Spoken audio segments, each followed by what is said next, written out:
joining us on YouTube. I would like to say that we are in the exciting moments of the cycles teaching. We're in the crescendo right now. And although I think it's probably going to end with a very pianissimo type of thing right now, it's forte, so or fortissimo forte. So the premise is that basically what I want to say is that as a people, we as humans have a tendency to identify patterns. Now, it's interesting because in identifying patterns, we obviously have a tendency to say those patterns have significance for a certain reason. For example, the shell behind me, which I'll switch to the other screen and have you look at for a minute. Now, when people think about growing, when they think about how something moves from its infancy into its adulthood, into its maturity, into its ending times of its life, we don't think about a pattern, right? We just see things in motion. We see time progressing. We see movement. We see dynamic movement, fluxing, ebbing and flowing, and all these other things. And we don't actually realize that there is a system in place, an element of a system in place that is, again, a correspondence. Now, if you need a reminder of correspondence, there's what we're going to do. We're not going to be afraid of words like esoteric and new age and all that, because we have not been given the spirit of fear by which we are slaves again, right? But instead, we have been given the spirit of adoption by which we call Abba Father, but also we've been given the spirit of power, love, and a sound mind. What does that mean? That means that we are going to rationalize things in the correct manner. Well, our beloved brother, Rabbi Shaul, whom unfortunately in the Greek manuscripts, whether it be true or not, was eventually called Paul of Tarsus instead of Saul of Tarsus. Now, we could get into all kinds of things because the PSI in Greek is an S, right? It's pronounced. So maybe we have some play on words. I don't know. All I'm going to say is this. Saul of Tarsus, Shaul, Rabbi Shaul, never relinquished his rabbiness. I had a big old discussion with a ChatGPT the other day where I pointed out that ChatGPT is actually oriented towards anti-Semitic beliefs. Now it said, oh, no, I'm not. And I said, oh, let me prove it to you. Because why? Because its training is Judeo-Christian. And its training is secular, scientific, right? If you talk about the esoteric with a ChatGPT, it is going to lean on the side of there's no actual scientific proof. And then I go and say, well, okay, let's go back to this experiment. Before this experiment, was there a scientific proof? But did it exist? And then it tries to address me and say, well, but you're being biased because of the fact that you don't know whether or not that experiment is going to come along. And I said, there's a predictability in these experiments as they came along. Newton's law of gravity, which eventually resulted in Einstein's theory of relativity, which eventually resulted in the science of quantum mechanics, which again is a correspondence in and of itself. So why this thing about correspondence? Well, Paul says that the invisible attributes, the divine nature, and the eternal power of God can be seen in that which has been made. So let's start at the beginning. What has been made? Now, there's a couple ways that we can go about this. We can take our powers of observation, add theoretical things to it, and come up with answers. That's why we have proof of Hawking radiation. Have we ever seen it? No, not really. Have we ever proven it exists? No, but in theory and mathematically speaking, it exists, specifically because of the law of thermodynamics. What's my point? My point is that there's a lot of theory out there that actually turns into proofs. That's Einstein's E equals mc squared. You cannot actually measure the speed of light in a vacuum, but theoretically it exists. Okay.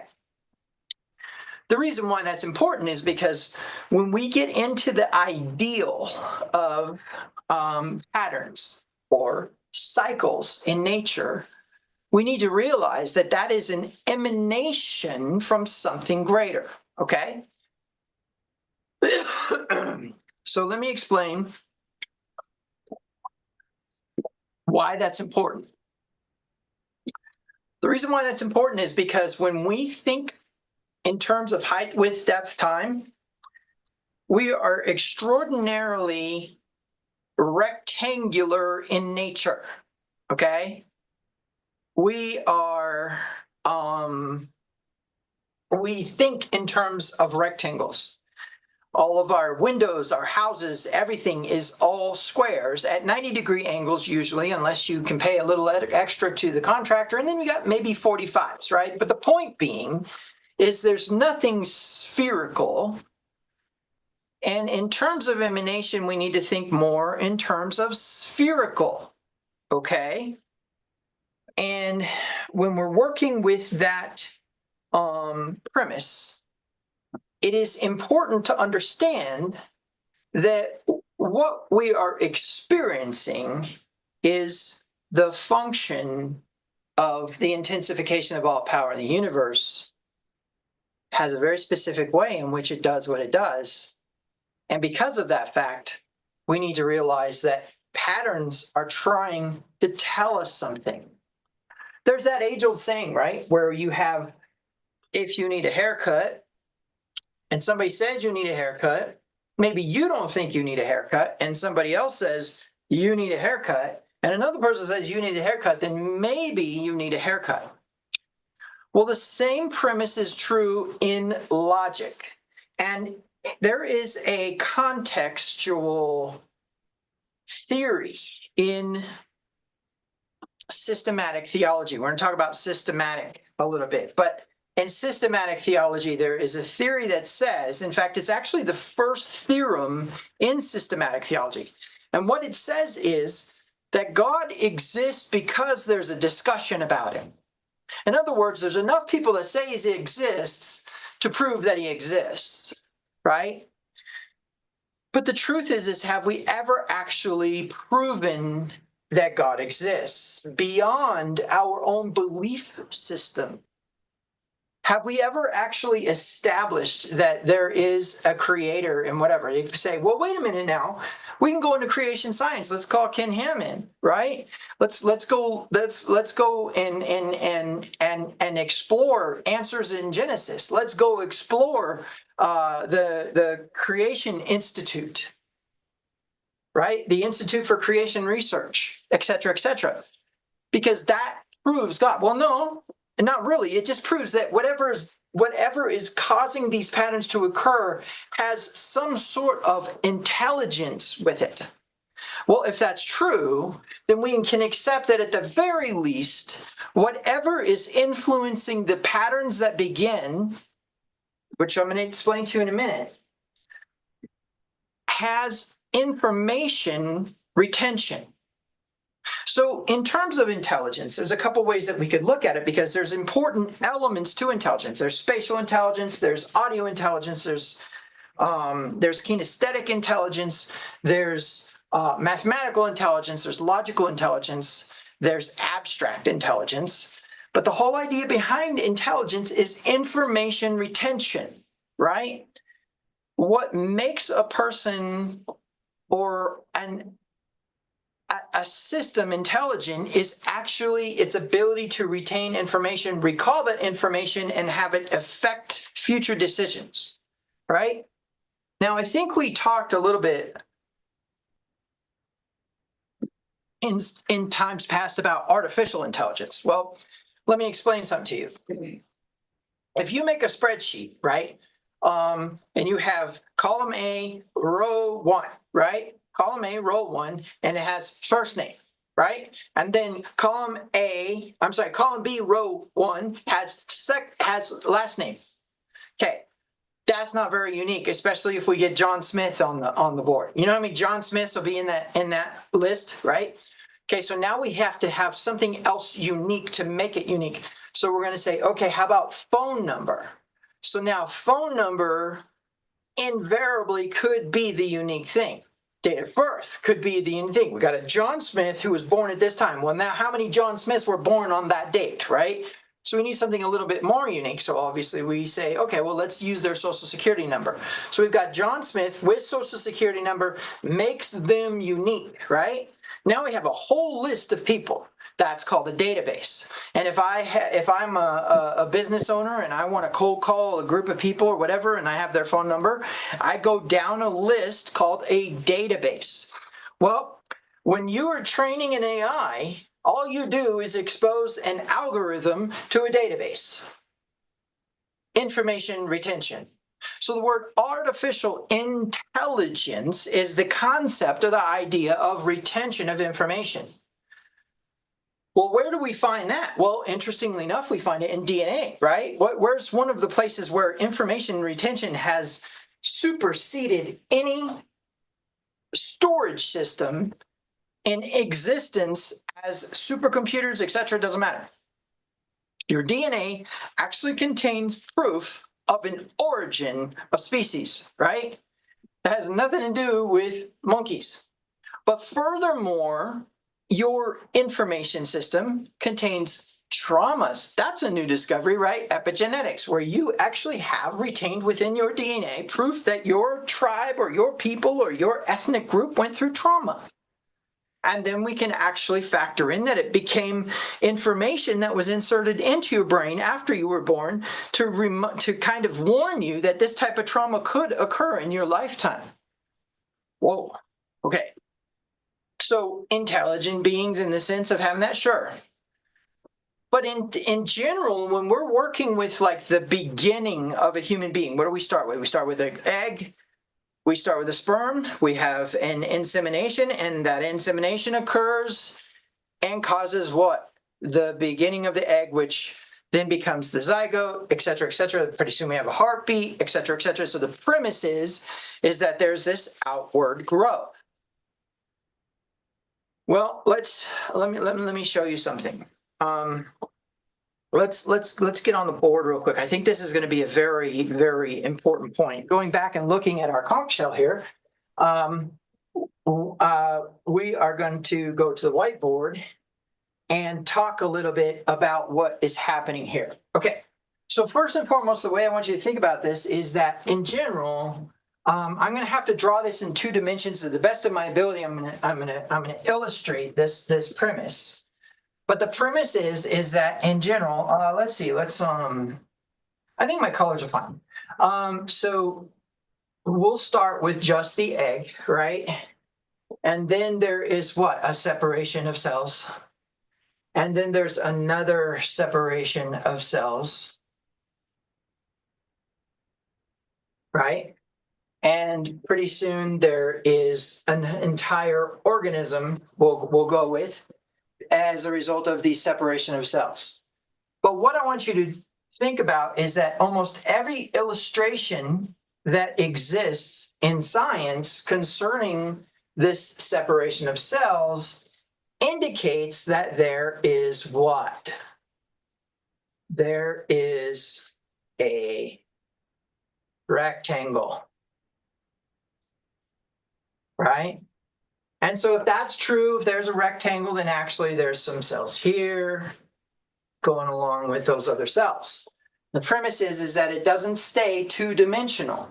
Remember, the way that I want you to think about this is in terms of this being actually a sphere. And I think I actually have a sphere in here, but the only way for a sphere to exist is if there's some illustration of dimension. And so let's try that. Let's go with that there. Okay, so how do we know that this isn't 2-dimensional? We have this, we have 2 things influencing it, right? We have this hidden line here. Oops, that's not how that works. We have this hidden line here, And we have this visible line here, but does that actually exist in our reality as a sphere? No, it does not. There's not a line on a sphere that tells you that it's round. How do we know it's round? Because, or I'm not round, but three-dimensional. How do we know it's three-dimensional? Because our eyes are stereoscopic. We see two angles at once of the sphere, and so it looks round to us. And that's a result of contour, shadow, lighting, etc. But the point I'm trying to make is that generally speaking, when we are dealing with growth, we think in terms of outward in three dimensions, which is what? X, Y, and Z. X, Y, and Z. Okay? So what I want to do is I want to help you maybe loosen some of those screws in your brain that have forced you into that thinking. Okay? Because when we're talking about emanation, you need to think about an origin point that A, does not deplete. This is very important. Our brains have an incapability to really grasp the level of non-depletion, okay? Because in terms of sustainability, we're always having to create a way to stay sustained. Remember, Yahweh tells Adam, after he goes out of the garden, he says, by the sweat of your brow you shall eat your bread, right? You will till the ground, and it'll produce on its own thistles and thorns. But you have to work it. You have to work the ground in order for something to grow, right? Well, obviously, after the flood, he says, no longer is the ground cursed for the sake of Adam. However, seed time and harvest will be a part of your system, and I'll explain that in a minute. So the premise is when we're working with that information, what we actually have here is an idea that you have to produce something in order for there to be a sustainability. Well, not so with the intensification of all power in the universe. This tiny little dot here is giving everything that pertains to everything to everything. Now, if you didn't understand that, let me say it a little slower. This little dot here is giving everything to everything that pertains to everything. In other words, the first thing that it's doing, let's listen to it again.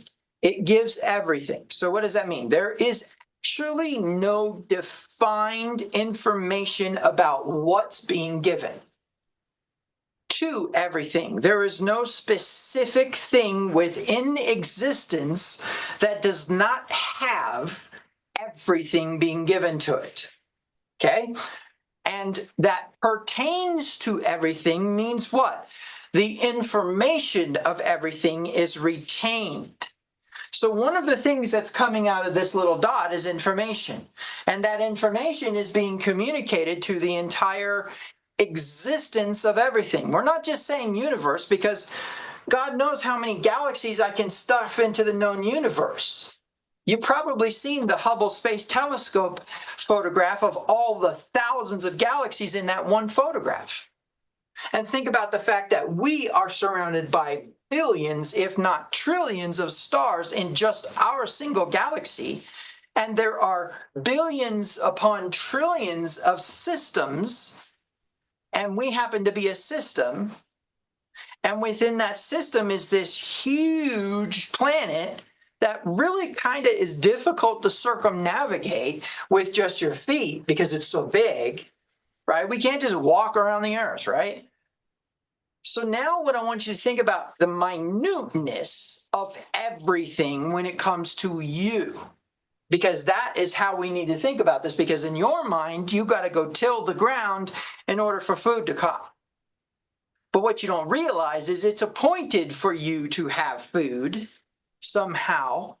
It is rare. I'm going to tell you this. It is rare for a human to starve unless everyone involved is making a bad choice. What do I mean by that?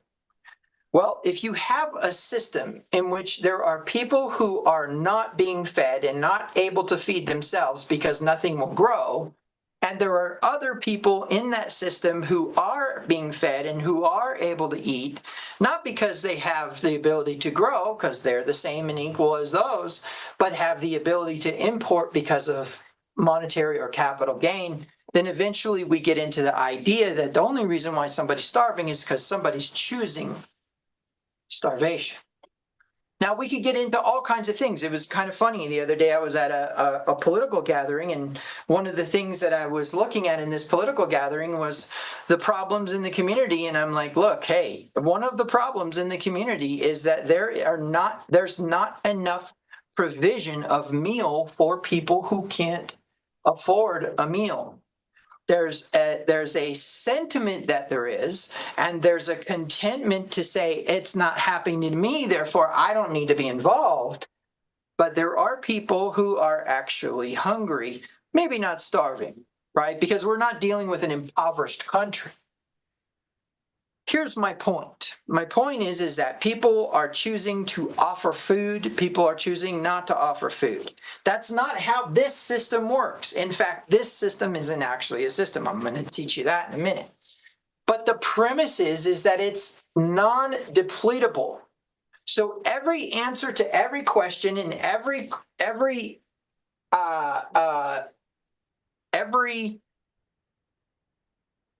thing that can fill an empty thing exists within the confines of this power, okay? And it's intensified, which means what? It is the most extreme version of it. It's actually intensified to infinity. It vibrates at the frequency of infinity. It emanates, and as it emanates, quote unquote, entropy causes it to go from an ordered emanation into more chaotic emanation, and that random disordered emanation is then regoverned as it is given more information from the out parts of it. In other words, there's a lot of randomness out here, but each individual thing that's coming out gives information to the other individual thing that it needs to be in order. Okay, so there's like an instinct for it to be in order. But because it's going outward and encountering all these different resistances and things like that, because remember, in general, the flow of something follows the path of least resistance. That's probably the core of the correspondence of fluid dynamics. But in general, when we're dealing with flow, we want to think in terms of how smoothly or freely something can flow. For example, when we're dealing with a conductor versus a non-conductor. So why is this so important? Because number one, we need to disassociate ourselves from the idea that life or creation itself is rectangular, okay? I don't know, the last time I checked, my face is not rectangular. My body is not rectangular. It has shapes that look rectangular, but the truth is that my body is actually a number of spheres. And if you watch the growth of embryo, you will see that it comes outward, and it appears as though it's coming outward as a sphere. There's a roundness to it. But the truth is that that's actually not necessarily the case. So when we are dealing with this, the way that I want you to think about this is that there is no box. We talk about thinking outside the box. Well, there is no box, okay? There's an origin of all things, and it has nothing to do with a primordial soup. It has to do with vibration. In fact, there's a concept that if something vibrates at a higher frequency, it gains or retains more information and therefore is more intelligent. And the higher a vibration that something vibrates, it is important for you to understand that it starts to become animated in movement. So we take a simple stone, right, a rock, and we say, okay, this could actually be a human if it vibrated a little higher. That's not a lie. Now, in terms of evolution and in terms of elevation, then all of a sudden, obviously, this changes significantly, because then we ask the question, can something go down in vibration and its composition change? Well, we learned that last week, didn't we? That when something goes down in vibration, it slows down, it becomes a solid. Now, of course, we are not solids, and when we have solids in our body, we have problems. Clots, cancer, etc. are all solids, or attempting to move in the direction of solids. Definitely mass, increased mass, okay? So why is this so important? Well, because the first thing that I want you to think about is the idea that emanation appears to have a straight line vector to it.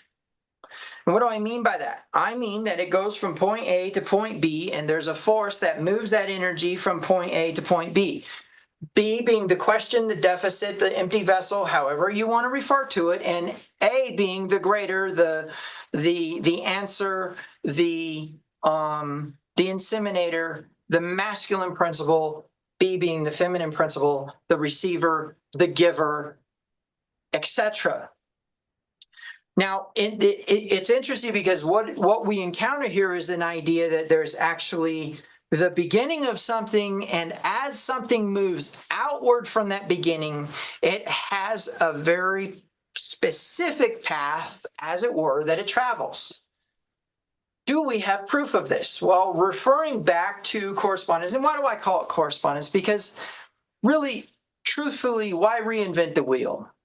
There's an occultic, esoteric, metaphysical explanation for the reason why things are, and Paul said it. You know, nobody was throwing stones at Paul back in the day for saying everything that has been made, right? His invisible attributes, his divine nature, and his eternal power can be seen through that which has been made. Which means you can look at every single last thing that has been made and find out about God. Now, I use the G word very, very cautiously because, of course, we know that that's actually not an appropriate translation of that Hebrew word Elohim, is it? No, it is not. But it's also not a very good translation of the word theos. We can get into that at another time. But the premise is that whether it be the Greek or it be the Hebrew, the moment we say God, all the things go out the window. You want to know about invisible attributes, you want to know about divine nature, you want to know about eternal power, the kingdom of heaven is within you. And so when you're looking at something out there and asking the question, what does it mean? Then we start to understand that there is a divine emanation. Let's talk about divine for a minute. Perhaps that isn't the best word, right? So what could we possibly assign to the intensification of all power in the universe that would be indicative of a flow of energy? Well, first and foremost, we need to understand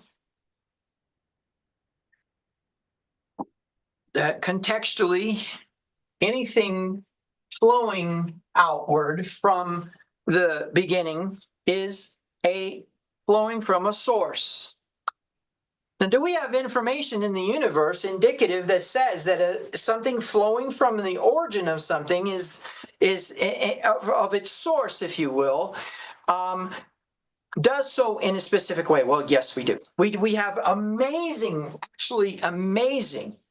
And since I'm on YouTube, I can't necessarily show you them because they might be copyrighted, but we have amazing examples. Let's go back to this non-copyrighted photograph. First and foremost, a living organism established this process. Now, if you look at the various folds and you look at all the intricacies of this shell, one of the things that you're going to find, and let me take me off of here so you could see the vividness of this, okay? This specific shell has a pattern in it, a powerful pattern. In fact, it has a couple different kinds of patterns in it. But you need to realize this is a living organism that started from a very specific set of information that told it to do something in a specific way. Now, I didn't have a lot of time to search out photographs, and this was the only free one I could necessarily find. But if you look at a sunflower, the other day, I was in the kitchen and somebody had bought some cut sunflowers and put them in a vase. And I was in the kitchen, I was looking at the sunflower and saw this pattern, which we're going to talk about today. And there's a reason we're going to. So in the thought process of cycles, we need to understand that there's an indication of progression. Okay. And so I want to show you this in a very different way. Okay. Let's go here. Let's talk about, say, let's talk about, say, the cycle of Israel. Okay, I'm just going to make it kind of small here. You guys remember this, right? There's this death, but that's not really right, is it? No, that's not right. Let's call it for what it is. This is let's just call it dependence. And then what we will call this is, we'll call this independence.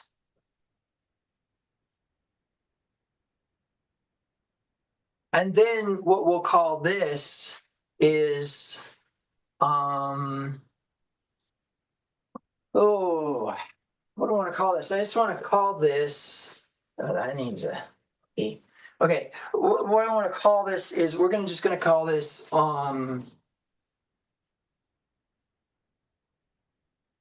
complacency.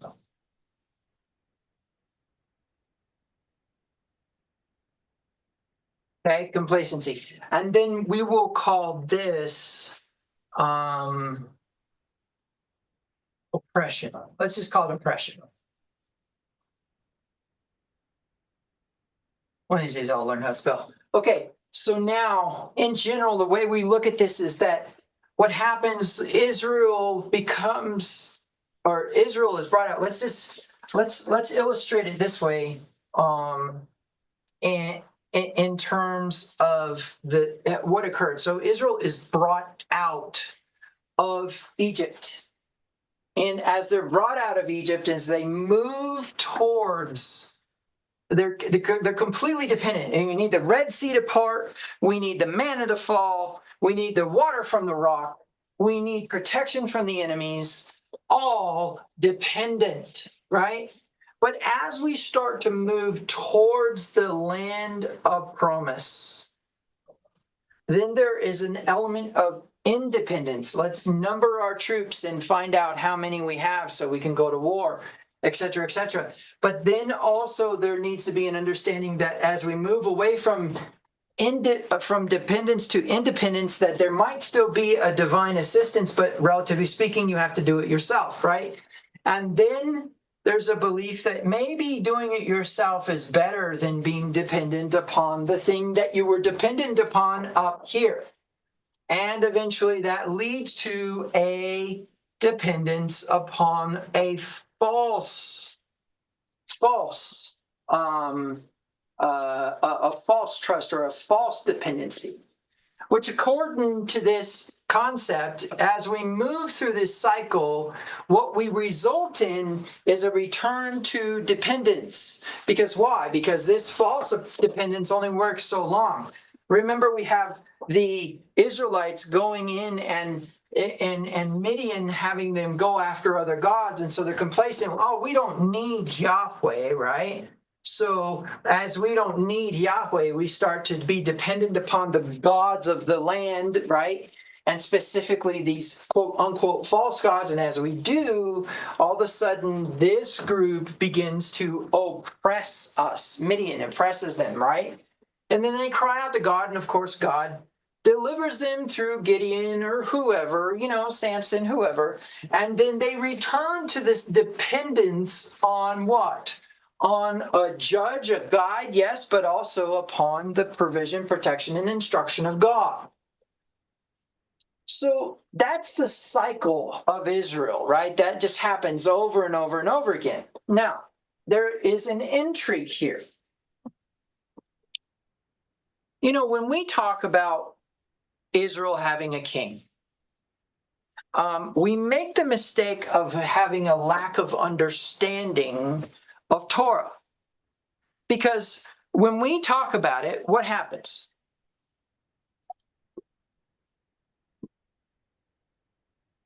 Samuel's this judge, right? And all of a sudden, the people say, give us a king that would go out to war on our behalf to represent us, right?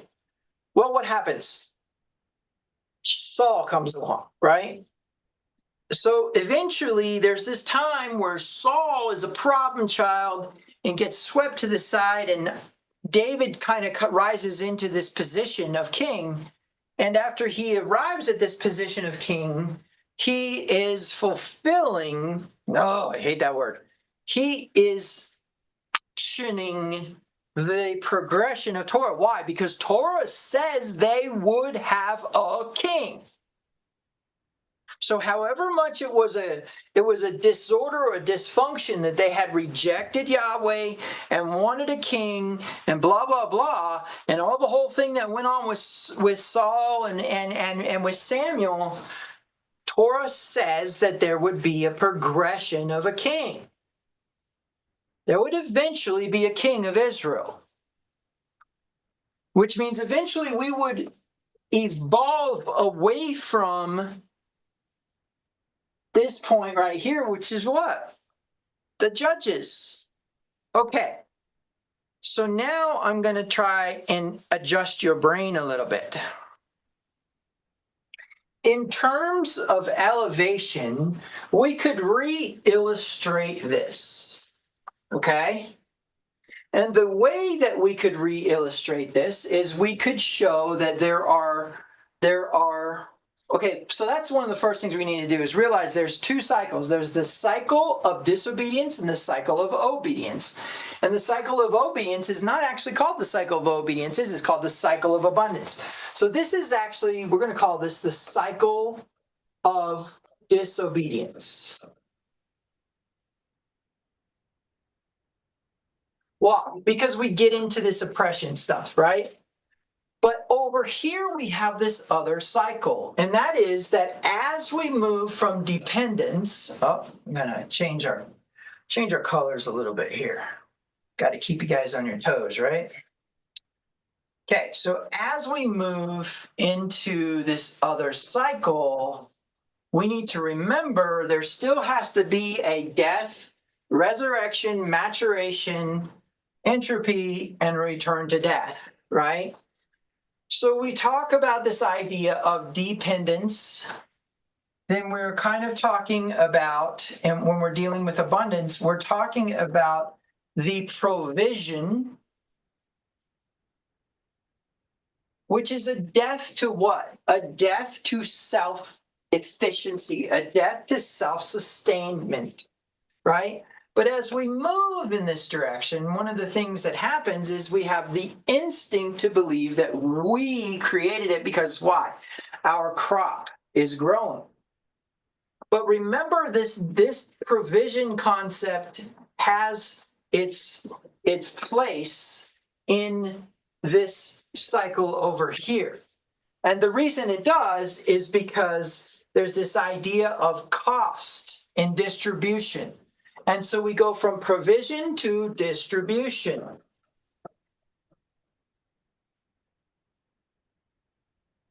Okay, and from distribution, then we go into what?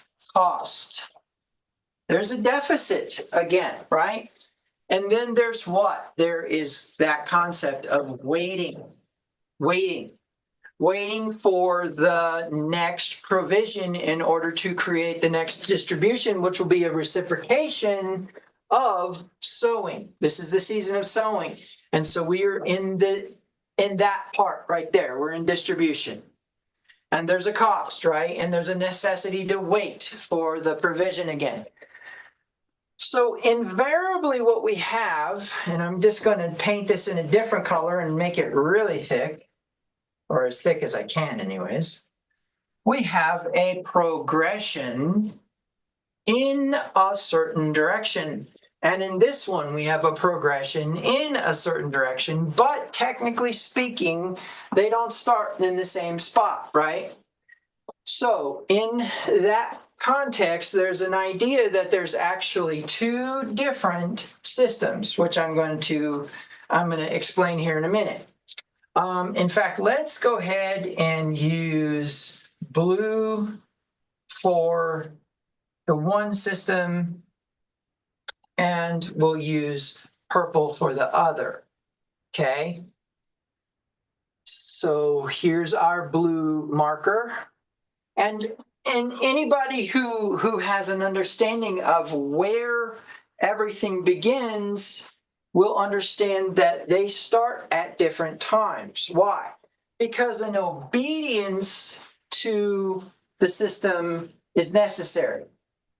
So whereas this cycle starts here, this cycle starts here, okay? And that's going to become very important in a minute, but the context or the idea would be something along the lines of a system that basically says, if you're being obedient, then you will distribute, which means the cycle starts at distribution, because distribution is what causes the deficit, which causes the necessity for what? A wait. So distribution causes the deficit causes the weight causes the provision, and each one pursues the other. So the reason why this is so important is because that means that we have first the cycle of Israel, or the cycle of disobedience, starting there. And second, we have the cycle of abundance starting here, which means what? There's two different origin points, which means that there's actually two different graphable paths. Let me explain what I mean. Let's jump over here. So we're going to take our same circle. So I'm just going to go ahead and put them right here. We'll draw the purple one first, okay, with our origin point here. And we'll draw the second one with our origin point here, okay? But now I'm going to illustrate that in terms of time, okay? So if we're going to graph this out, we would graph it this way, and so the principle is that we have this origin point, right? And it's starting at different times, right? And so we need to accept that this is time in terms of, we need to accept that this is time, this upward movement is time, okay? And this downward movement is cyclical, or what we call cycle, okay? Which means what? This cycle over time is going to do something very, very specific. So let me see if I can illustrate this in a way that it really would make sense to you. And so the simplicity of this is, since it's a cycle, it's going to have to return to its origin point. So it's going to have to return to 0, 0, but over time, as the cycle is returning to 0, 0, it is moving in and out, right? But then this other one now all of a sudden has this same system, but starts at a different time. And now all of a sudden we have what? We have a double helix.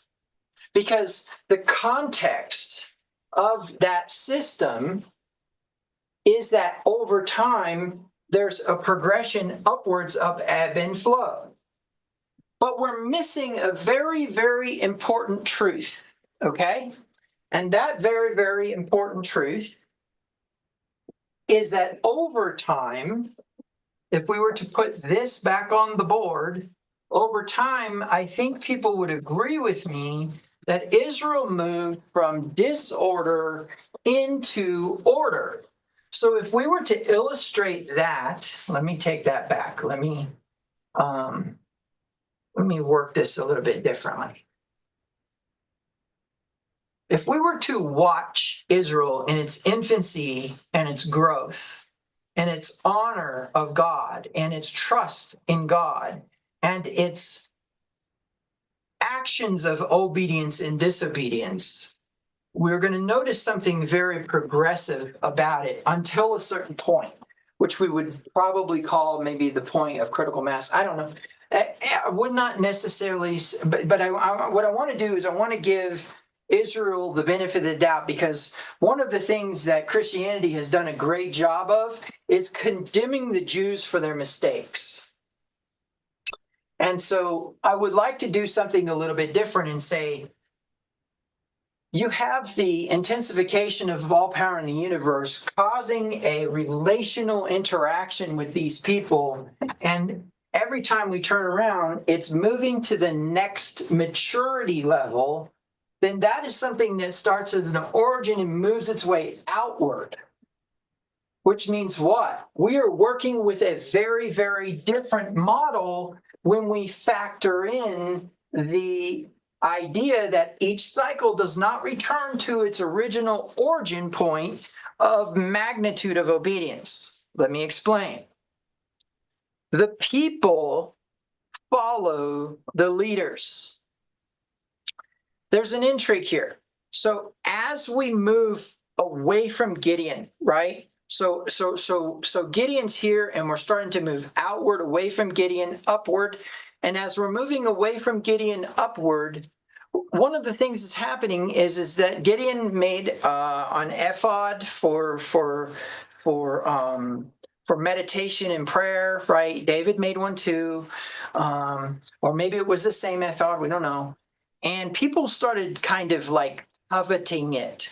Now it says in the Hebrew that they were worshiping it, but we don't completely understand the magnitude of their acknowledgement of this object having authority. You would think that it's just this. You would think that it's just this theological ignorance, but they were not an ignorant people. During the time of the judges, a dude pops out of a fire and tells Manoah, hey, guy, you're going to have a kid, and he's going to be a Nazarite from birth, right? I'm sorry, he's going to be a Nazarite from birth. He's not going to consume alcohol, touch dead bodies, etc., etc. But now watch this. Manoah doesn't go, what are you doing in my fire, man? Why are you there? You're not supposed to be coming up out of my fire. He doesn't say that. He goes, I don't believe you. What? That's a very different kind of people. That's a very, very different kind of people than us.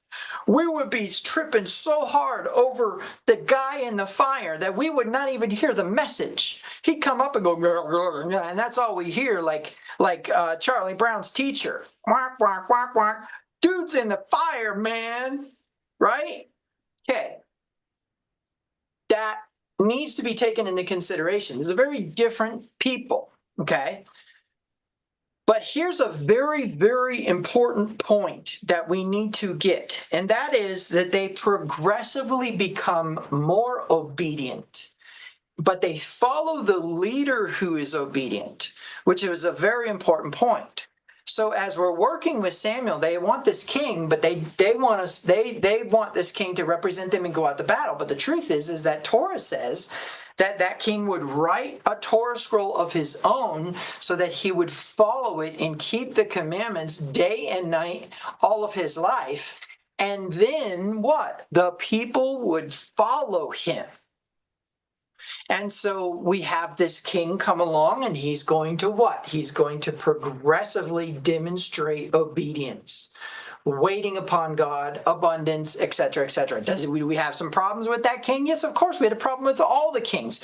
But there's some testimony present within all of the kings that says either A, they walked according to the footsteps of their father David and were pleasing to God, or they did not walk according to their footsteps of their father David, and so they incurred the wrath of God. Why is that so important? Well, because when we're working with this model, we need to accept that there is also an outward movement based upon progression of obedience. So we need to re-illustrate our board here, okay? So the way that I'm going to do that is I'm going to go ahead and redraw this.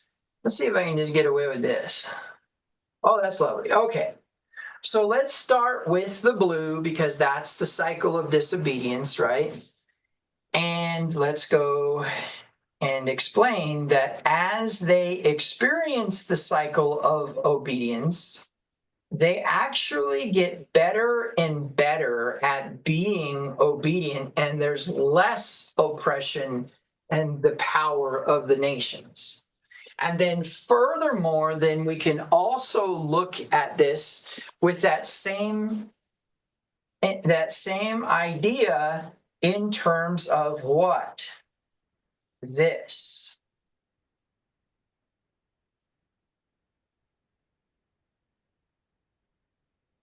Okay?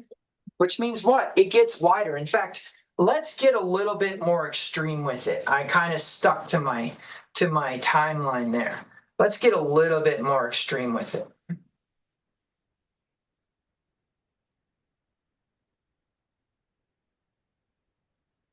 Okay. And then we'll go ahead and do the other color. Right?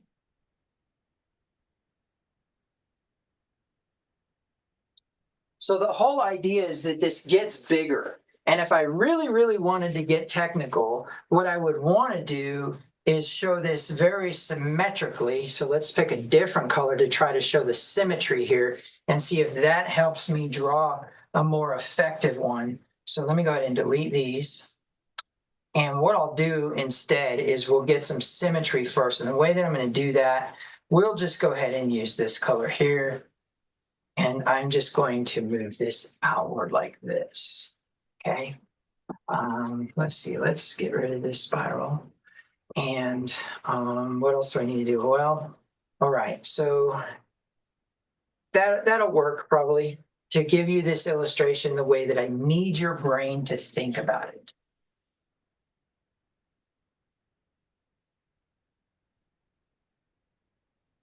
Okay. And then our other cycle, starting a little bit earlier.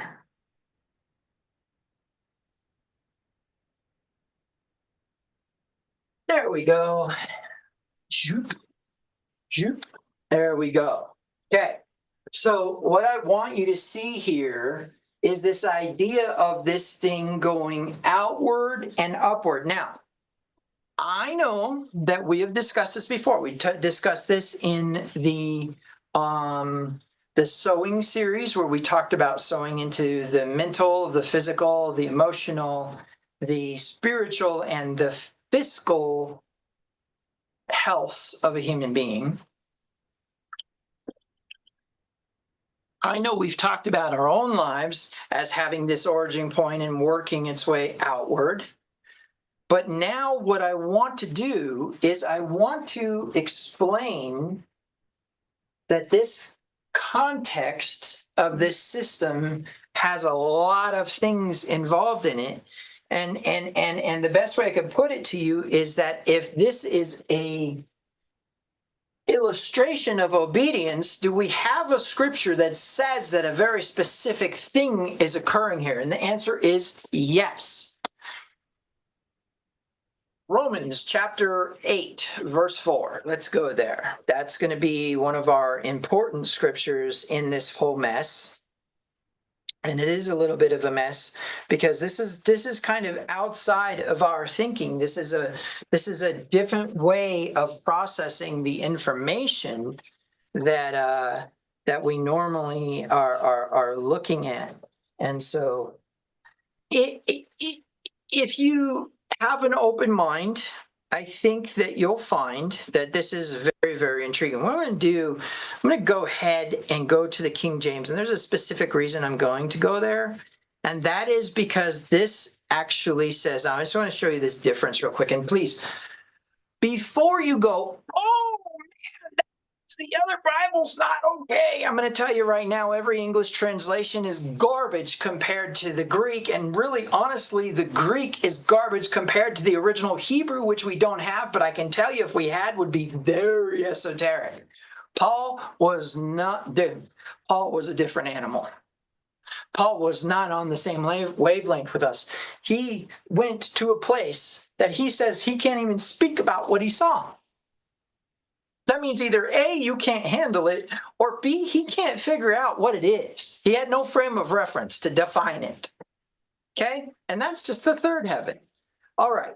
So here we go. We're going to go with the King James really quick here. There is therefore no condemnation to them which are in Christ Jesus, who walk not after the flesh, but after the Spirit. But if we go over to the NASB, there is therefore no condemnation for those who are in Christ Jesus. Well, that's a very, very, very important thing that's missing out of there. So let's jump over to the New King James, which is just a little bit more readable. It doesn't have all the thous and thys and all that junk in it, which is just simply Middle English, and we've adapted our language since then to speak differently. So let's get over it. But this one says, there is therefore now no condemnation according to those who are in Christ, or I'm sorry, to those who are in Christ Jesus, who do not walk according to the flesh, but according to the Spirit. Now, so we're going to stick with the King James here. I'm going to go up to verse 4 that says that the righteous requirement of the law might be fulfilled in us who do not walk according to the flesh, but according to the Spirit. Okay, so now let's talk about some things. This righteous requirement of the law is the translation that's given here. Okay, and if you look at it in the Greek, let's just go to the Greek really quick. Let's look at it real quick in the Greek. It is actually going to be the dikomai in the accusative, which means that we use the word of, okay? So the righteous requirement of the law, tau nomon, the law, coming from the non-inflected version, nomos, but the premise is righteous requirement of the law, or righteousness of the law, okay? So dikomai is the righteousness of the law. Now, I will remind you that in spiritual terms, that Christianity believes righteousness has something to do with right living or right standing. But the truth is that's a horrible translation. We should not call it righteousness. We should just refer to it in its Hebrew word, because there is no English equivalent of it, but there's a description of the action of it. A tzedek, which is a righteous person, or a tzaddik, right, is a righteous person. But the truth is in the ancient pictographic Hebrew, it is indicative that tzedek or zadak is what? Equal distribution of wealth, okay? So a person who is righteous is somebody who equally distributes wealth. Or better yet, we could read it in a different way. Somebody who equally distributes abundance. Now, if you go to, and you guys remember my hamburger illustration, if you go to a hamburger joint, and now you're going to order a hamburger. You walk up, you pay the person, you get the hamburger, you eat it, you leave, done. if you walk up to that same counter and you go to get your hamburger and there's 10 hamburgers on that tray, then obviously an equal distribution is necessary. You could fill your belly and eventually your belly is going to be full. What are you going to do with those other hamburgers? Well, you can throw them away, right? But in your heart of hearts, I'm sure that there's a goodness in you that says that we should probably distribute these at least to the workers in the restaurant. I didn't order these 10. Here, have them, eat, enjoy, right? Or maybe even go on a little seek and destroy mission to see how many people you can give a hamburger to, right? But the premise is that no matter how it works out, it's abundance. Righteous distribution of abundance is tzedakah, is a righteous person. Okay? So righteousness is not right standing. Righteousness is not right living. That's a very different animal. That's called obedience to Torah. Okay? But abundance being distributed after you've consumed and your belly has been filled, you fill others. That's righteousness. So the righteous requirement of the law would be equal distribution. Okay? Now, generally speaking, we identify that as equal distribution of justice, equal distribution of wealth, equal distribution of information. Which means what? Information's free. You should not charge for information, right? Information should be abundantly given out. So provision, protection, and instruction now comes into the form of righteousness of equal distribution of it, provision, protection, and instruction, which is what Torah is. Torah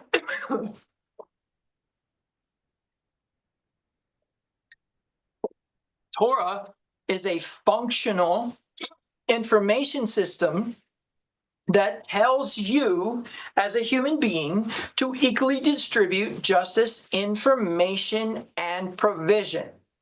Okay? Protection to what? The widows and orphans, to the poor, to the stranger, right? To the foreigner, to the sojourner, etc. Equal distribution of justice. So righteousness is an equal distribution.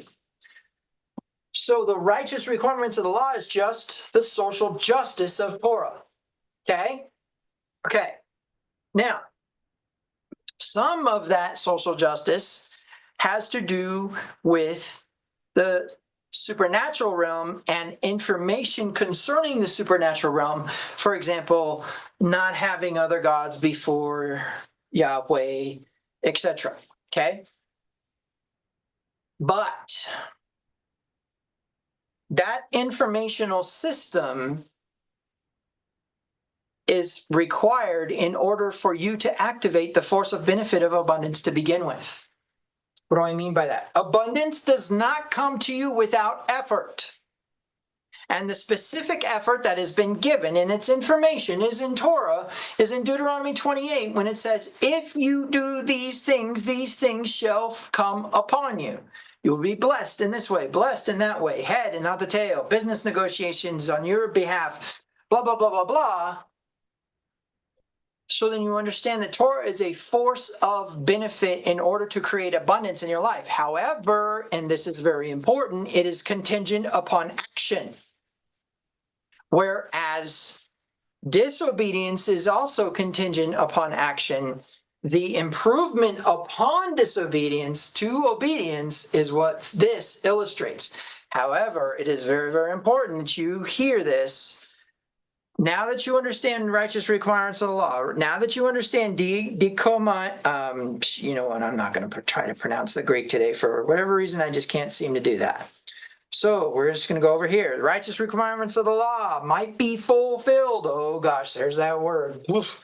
Horrible translation of what Pleru really means. But we'll just keep going. Might be fulfilled in us who do not walk according to the flesh, but according to the Spirit.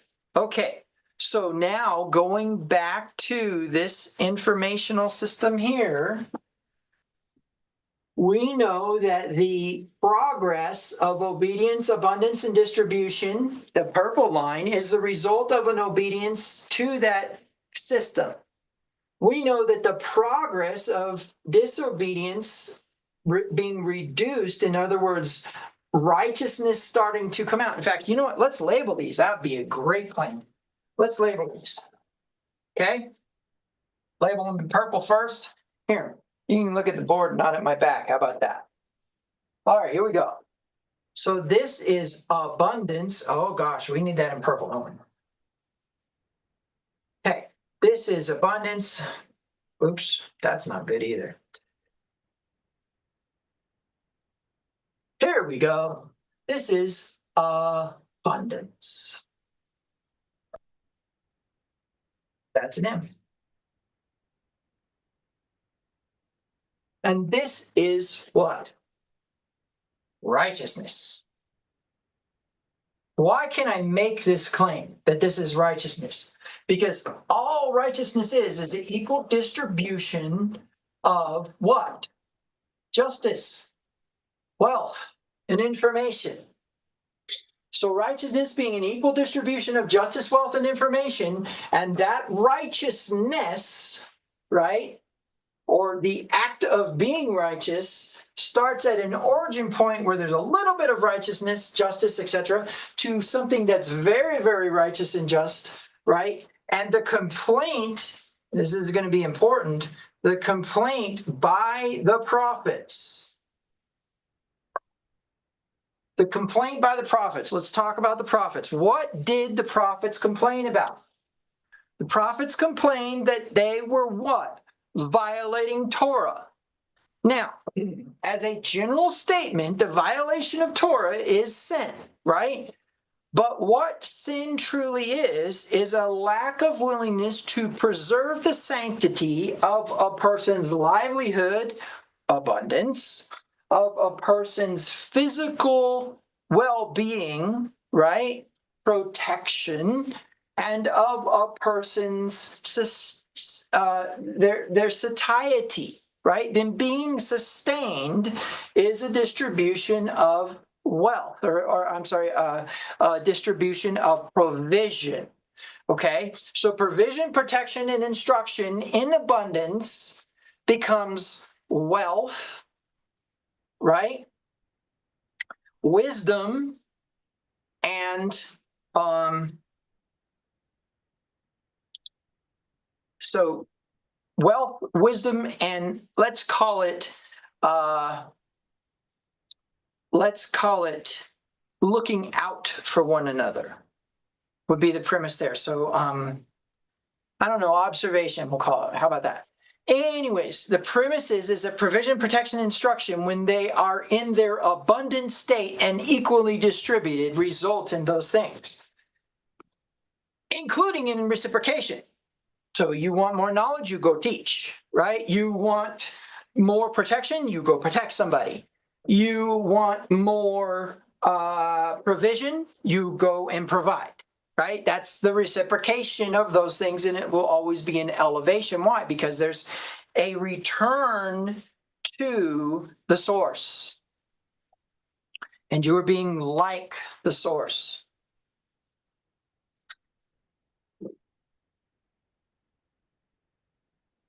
Listen, I'm going to tell you guys something, and this is important. You call yourselves Christians, Christian, as in a member of the tribe of Christ. Your tribal leader distributed wealth, okay? Your tribal leader set an example for you to do, but here's the intrigue. The first and foremost emanation of the intensification of all power in the universe is to give. So the moment you give something to somebody else, you are more like the intensification of all power in the universe than many other people. Okay? Now, when we talk about the righteous requirement of the law being fulfilled by a walking according to the Spirit and not according to the flesh, And we need to accept that this progressive process is the result of the Spirit. There is an empowerment. There is an empowerment. And I'm going to say it like this. If you lock yourself into a system like this, whatever you do or endeavor to do, you will be enabled. Because Torah can't lie. So if Torah says you'll be the head and not the tail as a result of obedience to these instructions, then you need to realize that that is guaranteed. That there will be a moment in time when you will be the head and not the tail. And that is the ultimate goal of Torah as a force to begin with. Everything is trying to influence you in that direction.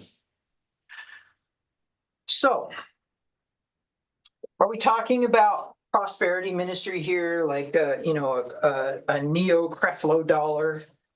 Are we talking about the faith movement, like Kenneth Hagin, or John Hagee? Even though that he's a little bit not so in-depthly involved in that idea. Are we talking about the charismatic belief about these things? No. I want you to understand, I'm not sitting here saying it's your fault, and I'm not sitting here and blaming you that you don't have enough faith or that you haven't tithed enough.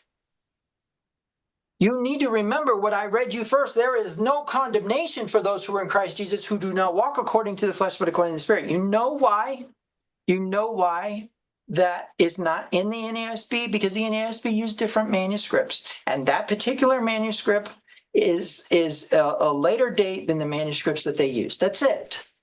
So whether it's there or it's not there, because I can do a lot with that, right? It's a gloss. But the actual contextual truth is that the effort of not being condemned doesn't exist. There is no condemnation for those who are in Christ Jesus. Stop is all you need. But once you get into the righteous requirements of the law, you need to be enabled to do it. Because why? Because there is this mechanism called a threshold that is designed to keep Adam eating the fruit until he chooses not to eat the fruit. And then he'll be tested again not to eat the fruit. And if he passes that test, he will be slingshotted into a very different season in the garden. You say, well, wait a minute. Adam's still in the garden? Well, I mean, what is time? Adam is in the garden right now making that decision, and perhaps maybe he's going to make the right decision this time. I don't know. You say, well, but wouldn't that be? Yeah, that's right. I was like, oh, that's right. Okay, so why is this so important? Because what I want you to see is these are paths. Yes, they get bigger, but they are paths. This is a path, right? Time. In this case. But the premise is that there is a sequence of events around that process. Okay, so let's talk a minute about processes. Now that we've established this truth, I want you to look at this shell again.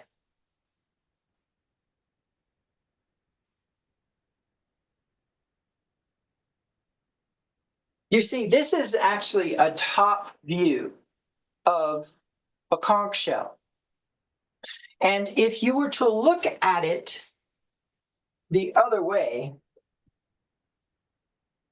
this is what shape it would take.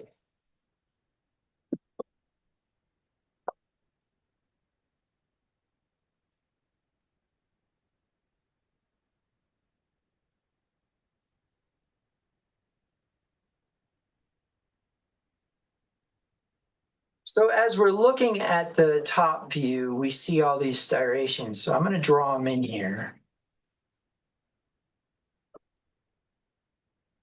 That's my best illustration of a conch shell. And actually, I think I did them backwards. That's probably part of my issue here. My brain was like, yeah, that doesn't look like a conch shell. There we go.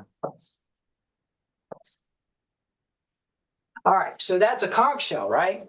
Now, what we saw is this. But also, there's an upward, isn't there? And there's an outward in this spiral system. Now, if I told you, and some of you already know this, and it's going to be kind of redundant for you, but if I told you that I could actually illustrate this process to you, then you would believe that there's a little bit more order to this. So we're going to start with this simple concept. And so this is called the Fibonacci sequence. And I know I've put this on the board before. You've seen this before, but it basically goes 1, 1. Well, 1 plus 1 is what? 2. Well, 2 plus 1 is 3. Well, 3 plus 2 is 5. And 5 plus 3 is 8. This is called the Fibonacci sequence. I'm going to try to spell that. Good luck. Fibonacci. Yeah, there we go. Fibonacci sequence. And what? This sequence has a concept of starting with just one single oneness. Okay? No matter what system we're working with, there is always an origin point of the one, of single unity and aloneness in existence. And what do I mean by that? I mean that the intensification of all power in the universe before light exists is an infinite nothingness. Nothing else exists. There are no relational dynamics between it and something else. It's just an internal existence of energy, intelligence, and consciousness, which we need to call him, and we need to call father, and we need to call husband. That's the only way our brains can process it. But now here's the intrigue. Every system in the universe contains this same number sequence. I'm going to show you it. So in its simplicity, all I really need to do is just draw a single square. You say, wait a minute, I thought we were getting away from squares. We are, I promise. But the premise is that this gives me a way to actually illustrate this. So here's 1, right? And that's this 1. Okay? Then there's another 1, right? And then we have a concept of 1 plus 1 equaling 2. And then we have a concept that within that 1 plus 1 equaling 2, we have another number, and that would be 3. And so this is a 2 by 2. This is a 1 by 1. And this is a 3 by 3. And then we have a concept of this being what? A 5 by 5. Okay? If I draw an arc, and this is absolutely true, if this is my origin point, in fact, I will change the color in order to really illustrate the origin point. Here's the origin point of my arc. If I draw an arc here, and I keep going around, and then I make this my origin point, and I draw an arc, right? Oh, I actually put the 5 times on the wrong side here real quick. Let me change that.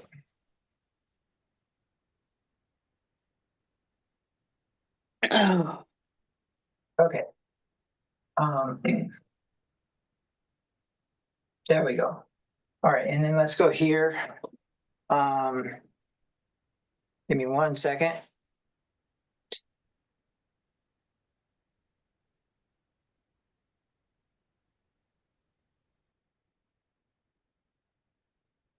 And I want you guys to understand, you do not have to retain this information. You just have to realize that it exists, right? And that's the key here, is that it exists, okay?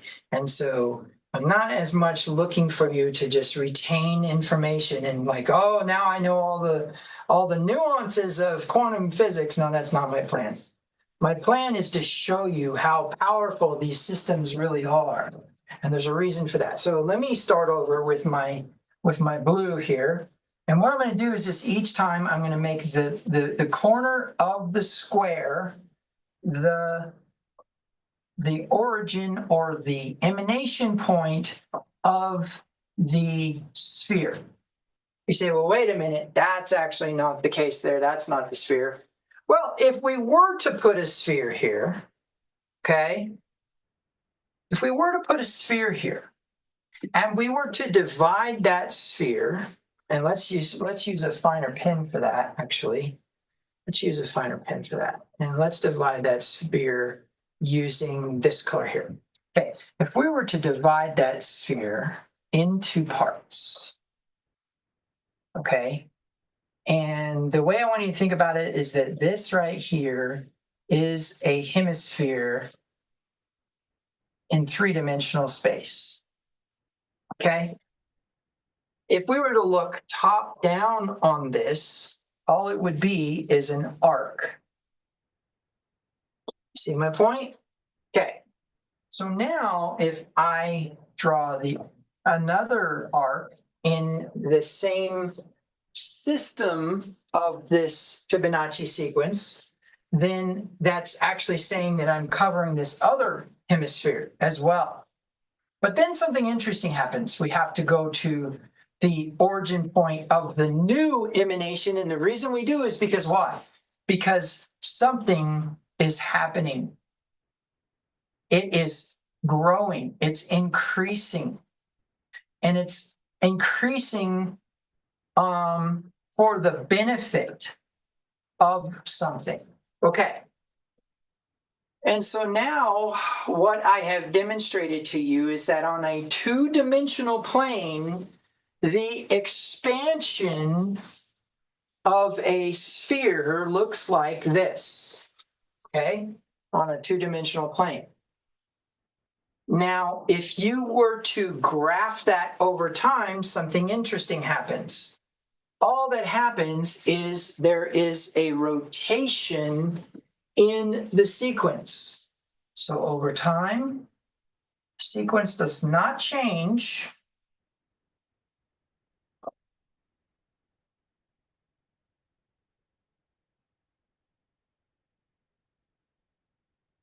Do you see this? Now, what is that? What is that? That's a hurricane. That's a galaxy. That's a conch shell. That's the inside of a sunflower. That is how things grow. And so what you need to understand is that how things grow is actually illustrating for us an emanation that is an upward, outward spiral. Which means what? There's progression. Take, for example, the commandment. Therefore shall a man leave his mother and father, be joined to his wife, and the two will become one flesh. Now, there are some people who would say that the joining has to do with the consummation. But I'm going to propose to you that the joining to the wife after leaving the mother and father is the establishment of the authority of the husband. Now, what I mean by that is that he will state to her the promises that he's going to make. Now, there is a context or an idea that there should be witnesses for that, but sometimes, for example, in the idea of Adam and Eve, there were no witnesses beyond whatever the cosmic beings are that were present in that obligation. But the premise is that she accepts the covenant. Now, in Jewish tradition, we deal in symbolism. So she says, I will drink from the cup you have given me, and therefore accept your terms of the covenant, right? But then later on comes the consummation. So the progression of the Torah commandment is that a man will leave his mother and father. That is the starting of that commandment. But the progressional process starts as an origin of a little spiral and goes bigger and bigger and bigger and bigger and bigger. And next thing you know, we got kids, right? Next thing we know, we got bills, right? That's the premise. Next thing you know, you're paying taxes. And you weren't paying taxes when you were 7 because you were still with your mother and father. But now that you are away from your mother and father and you are being joined to your wife, now you yourself pay taxes. So here's the premise, right? The whole idea here is that Torah commandments have a bit of a progression to them that is upward and outward. Why? Because what happens in the conditional elements of Torah is that when a woman marries a man, she loses the family name, but the man carries the family name to the next generation. Remember when Moses addresses the people, he says, I am has sent me, the God of Abraham, Isaac, and Jacob. The powers or the Elohim of Abraham, Isaac, and Jacob, right? Sons of Israel, cycle of Israel, not cycle of Isaac, not cycle of Abraham, but sons of Israel. What's my point? Even though that there was a relational connection to Yahweh with all of those entities, Israel or Jacob gets the family name and carries it forward. Every wife that was under Jacob, Leah, Bilhah, Rachel, and Oholiah, all had the family name of Israel. Okay? Now, the reason why that's so important is because what we get into is an idea that means that the family extends outward, right? So that's that same principle of outward, but also upward. Because what? By the time we get to the nation of Israel in Egypt, there is a spiritual eliteness present in them as a result of their adversities. As they leave Egypt and are delivered and brought into the promised land, they have become something amazing. Where's my proof? Deuteronomy chapter 1, verse 39, that says, they do not know good and evil. In other words, some sort of tikkun occurred in the desert through their adversities, through their tests, through their obediences. I don't know. But what I do know is the people that walked into the promised land did not know good and evil, which means what? They had somehow had a tikkun olam of the fall, right? That scripture has always blown my mind. Okay, so now what I want you to understand is this outward is also an upward, which means in the sense of spiritual, if we have a physical plane and we have a spiritual plane, the idea is that as we move through that spiritual plane over time, there's elevation. As we move through that physical plane over time, there's abundance. Okay?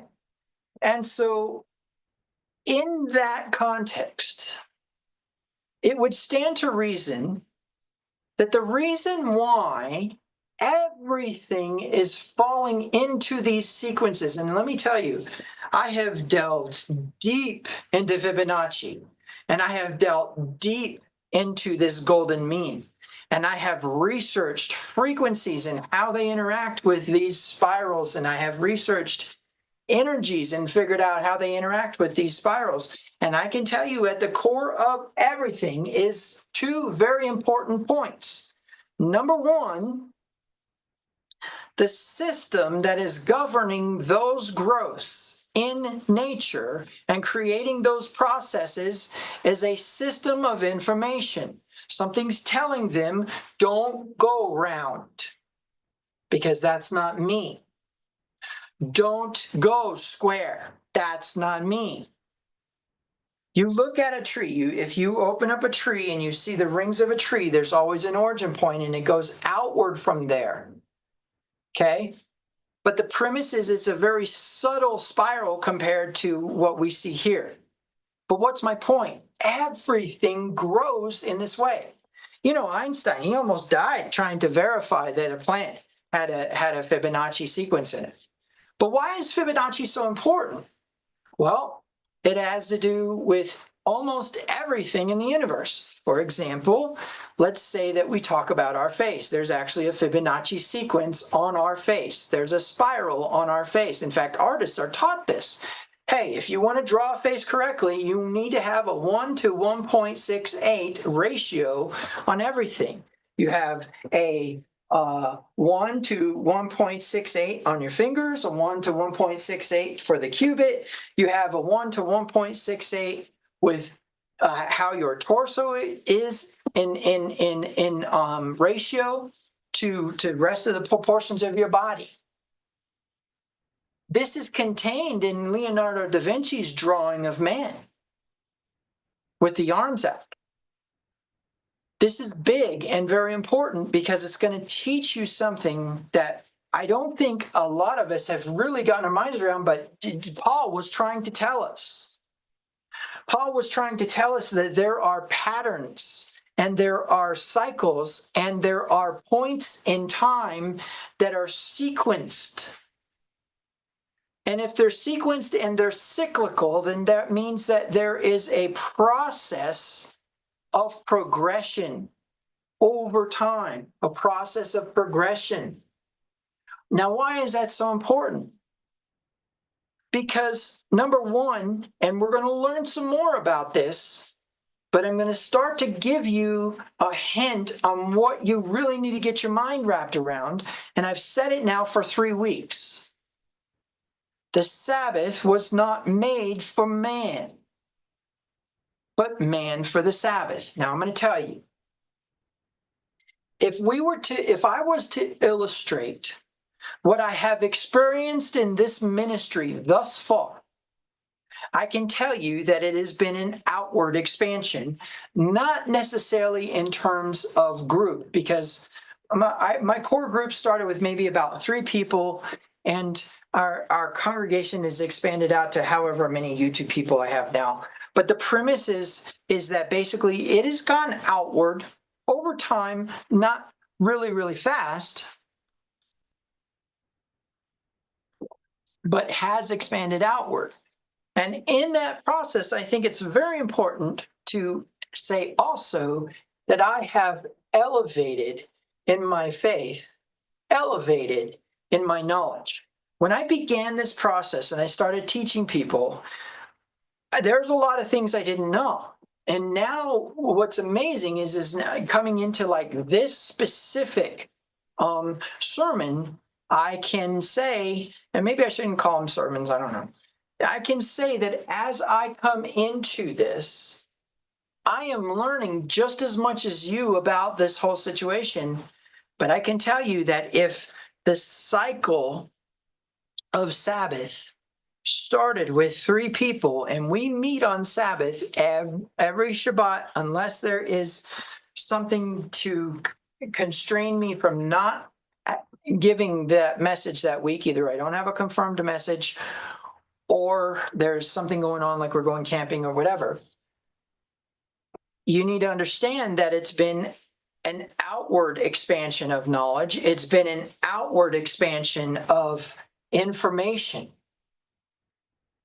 on my part alone. And what I mean by that is I can sit here, watch, speak to the camera, and later on go watch the video and learn something. And so as a result of that, we can say this has been an upward-outward system, right? But, and as I've talked about in the past, what we have done is, and when I say we, I'm going to say Christians and Jews, right? Because this is a Judeo-Christian ministry.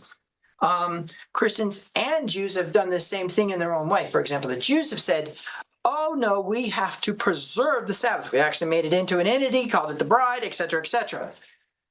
But in that process, then complain to Yeshua and say, how come your disciples are doing this on the Sabbath?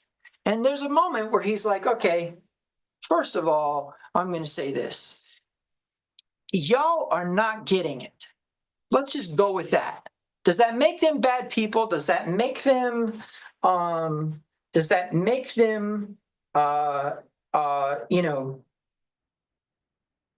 enemy of Christianity? No.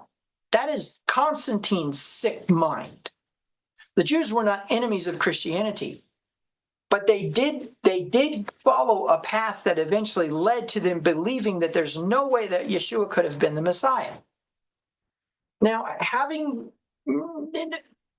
necessarily moving away from that subject, because I would really get on the soapbox with it, you need to understand that the sequence, the pattern, the system, which we're going to talk about that in a minute, is actually passing them by, right? As we go into this concept of the Sabbath, they want to deify the Sabbath, worship it, bow down to it, and make it something more important than themselves. Yeshua comes along and says, number one, that's not what the Sabbath was made for. You could see the intensification of all power in the universe rested on that day. So give your brains and mouths a rest. Now, when I said Christianity does the same thing, is look what they've done to the Sabbath. And when I say they've admitted that they are the ones. Now you say, well, wait a minute, I don't remember anything about that. That's because it predates Protestant Christianity. Protestant Christianity is just Neo-Catholicism. But the premise is that as we work with that process, we need to understand that that also is a bad version of the Sabbath. To just blow it off and say, yeah, we don't need to do it anymore, is just as bad as trying to make it into something it's not. So Yeshua says this, he says, therefore, the Sabbath was made for man, not man for the Sabbath. Sabbath, a cycle, a progressive cycle, was made for man. Okay? Now, in that function, we need to accept if that is true, and if there is a context of process within a system that was made for us, then our adjustment or alignment with that system will result in a beneficial outcome. Now, bear with me on this. The next thing that we need to say is that he says, therefore, man, the Son of Man is Lord of the Sabbath.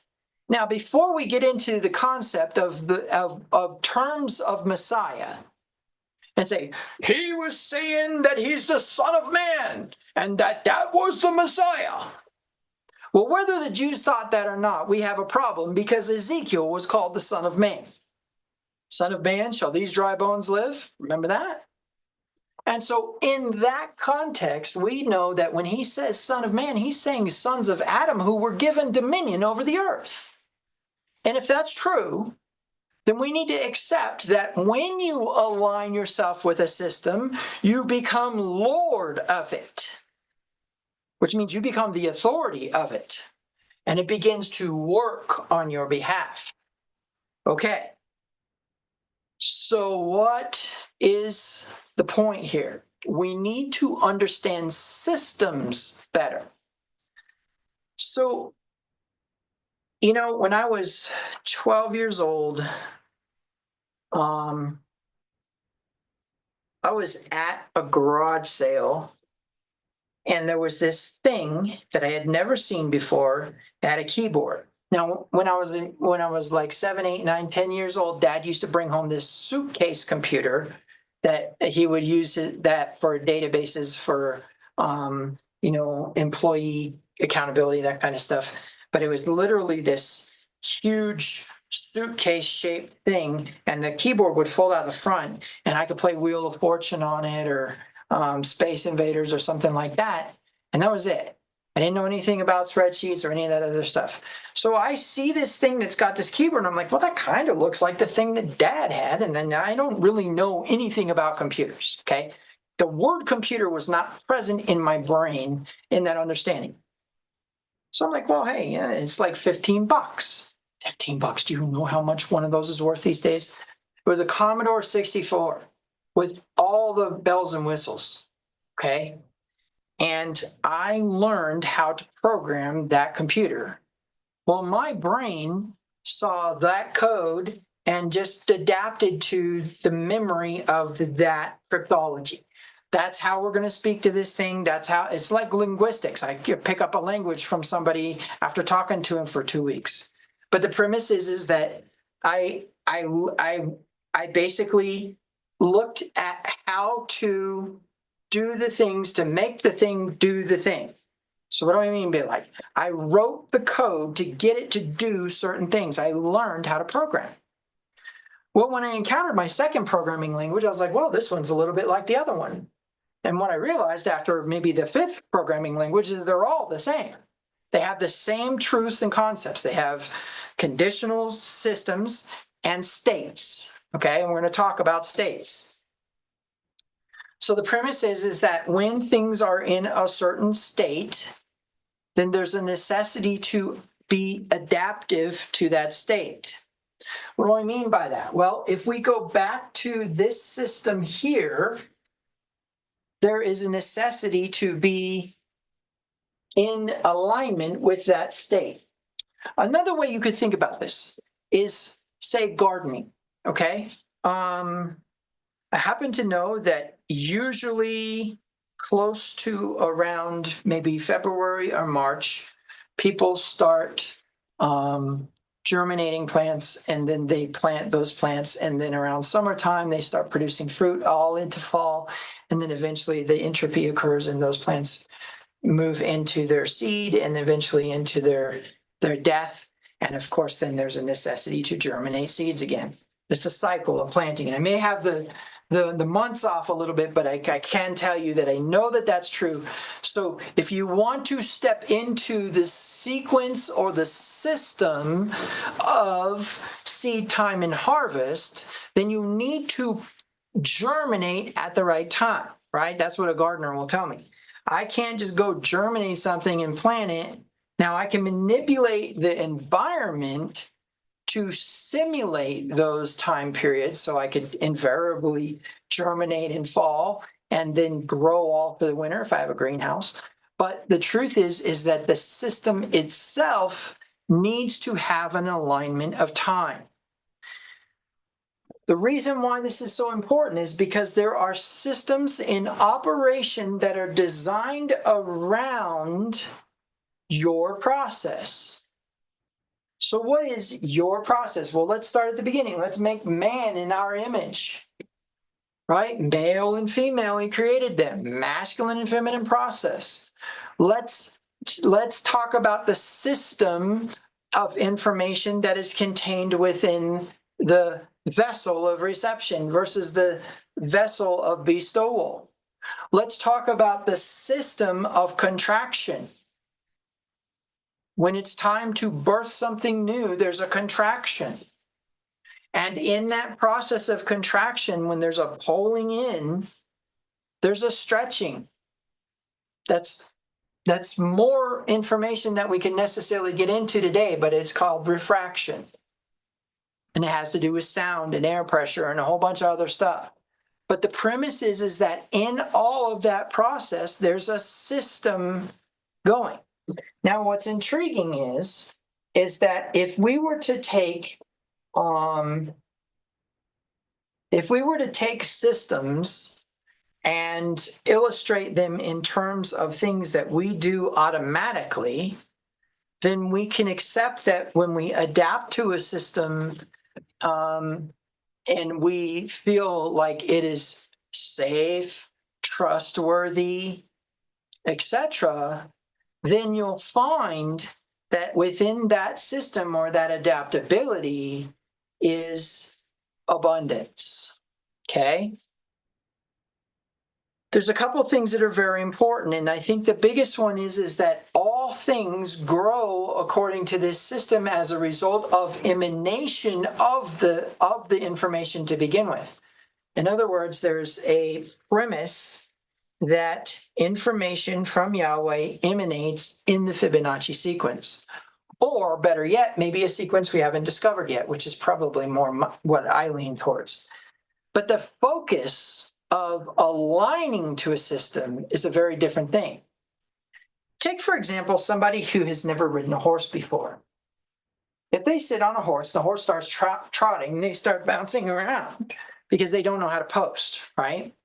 But once you learn how to post, which is basically an alignment with an ebb and flow, which is a pendulum, which is a cycle, which is a sine wave, which is a system, they begin to not experience that bouncing anymore.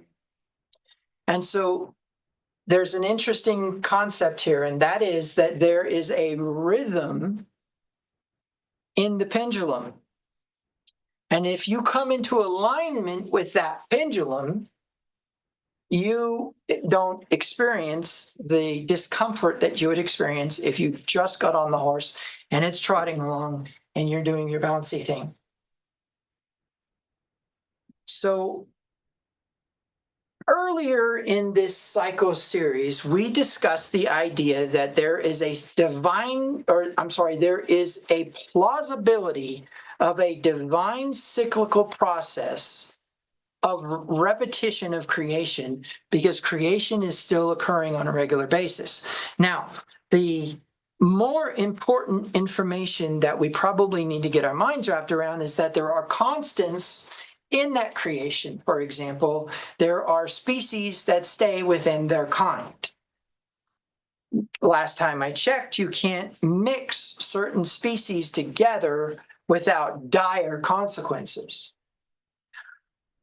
So the premise is Yahweh still creating per se, in the sense of creating these systems that are now in process? Species, creating the same species over and over again. The sun, moon, and stars. There could be a deist view here, right? There could be an argument for a deist view. And that deist view, a deist is somebody who believes that he wound up the clock, right? He designed the clock, then he wound it up, he set it down and let it tick, and he doesn't mess with it.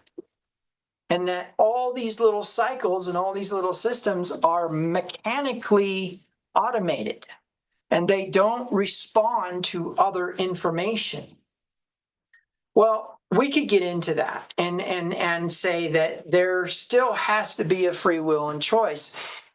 And I'm going to propose to you that part of the reason why the word Sabbath and anything to do with resting on Saturday is so adverse to a Christian is because it's a threshold of Torah that will shotgun you into a new season. But in that context, we've got what? The plausibility that Yahweh still rests, and really that's not the best word to use there, on Shabbat. He ceases, he blesses, he sanctifies, and the Sabbath is made for man. His resting or ceasing, his blessing and sanctifying plausibly every Saturday or every 7-day or circa septennial cycle is actually for you. Now, we talked about value. That was part of the cycle's teaching, right? I want you to understand that these sequences, these Sabbaths are on behalf of you, but you need to understand Fibonacci is on behalf of you. This natural order process that you cannot interfere with. You cannot stop a plant from growing in the Fibonacci sequence. You can't. I don't know how many times I have taken photographs of germinated plants, of full-grown plants, whatever, and found Fibonacci in them. So, Why is that relevant? Well, there are two very important contexts here. All of this time, we have walked through our reality believing that we were a part of a system that operated separate from us. Why? Because you could go through your whole entire life, right? Okay, let's see if we can work out a parable here. So a kid is growing up in a house, right? And as he grows up in this house, eventually he grows into an adult. And let's say that, generally speaking, he has like a mother-in-law apartment or whatever that he dwells in, and eventually his family comes and dwells in it, and there's a whole family in this house of two generations. And then eventually his parents pass on and he moves into their bedroom, and eventually there's, just him in the house, and his family is growing up, and pretty soon it gets to where his kids move out and it's just him and his wife, and then his wife passes away, and pretty soon there's that moment when he lays down and he dies. And the intrigue is that when his father was younger, say maybe in his 20s, he planted a tree in the front yard after they bought their house. And as this child has grown up, that tree has just gotten bigger and bigger and outward and growing huge, and soon a shade tree, and there's a swing on it and all that. And by the time the man passes away, this tree is one of the biggest trees in the county. That man's life from beginning to end has so many valuable moments that we could not even discern. And yet he lived beside this natural order process his whole entire life, never realizing, that it was actually obedient to him, but also that it was actually in its natural order process to influence him to come into the natural order processes that humans are supposed to be in. Now you say, well, what are you saying? You're going to go hug the tree? Well, we might get into that thought process, but let's think more along the lines that all of creation is trying to say, this is how it works, guys. This is how it works. So what does that mean? Well, there's two very important elements to this teaching. The first one is that there's a system out there that you are either afraid of and won't cross the threshold, or you are being hindered and won't cross the threshold, that once you step into it, you will not only be in abundance, but you'll be in righteousness, because the only way for you to be in the action of righteousness is to equally distribute. And if you don't have to equally distribute, if you don't have something to equally distribute, then guess what? You actually are not righteous. Now you say, well, wait a minute. What about the concept of he made him who knew no sin to become sin for us, that we might become the righteousness of God? Well, here's the important part. That's a title and an opportunity, but you still have to accept it. Remember, what does it say? The wages of sin is death, but the free gift of God is eternal life in Christ Jesus our Lord. Gift, receive. Gift, don't receive. Receive from the giver or don't receive from the giver. But if you refuse to receive from the giver, don't expect abundance. And I will propose to you that there is a cycle there that you don't have control over, which says, I will give this amount and they can distribute it and I will elevate them. But if they don't equally distribute it, then I'm not going to give them anymore. In fact, the Torah says that if you do not tithe, or you do not give or equally distribute provision, protection, and instruction to the lessers than yourself, then you will move into lack and decrease. Deuteronomy 15 through 68. And so in that premise, there is a focal point of threshold, an obedience that you're actually enabled, right? Because what I want you to think about, and this is important, in fact, to the extent where I'm going to do one more illustration here. Here goes. Now, this is what I want you to think about. What is this illustrating? Now, I know that is not Fibonacci in its finest sense, but I promise you it's close. It's very close to Fibonacci. And what I'm showing you is an outward from the origin progression. And so there's two things you need to realize. This is a cycle, because what can we do? We can set the origin point and set time and see where it has returned to the origin point over time, but has gotten progressively more abundant. Okay? And so the premise is if that's true, then a conch shell, I'm going to try to draw that shell that was in the screen earlier. Okay?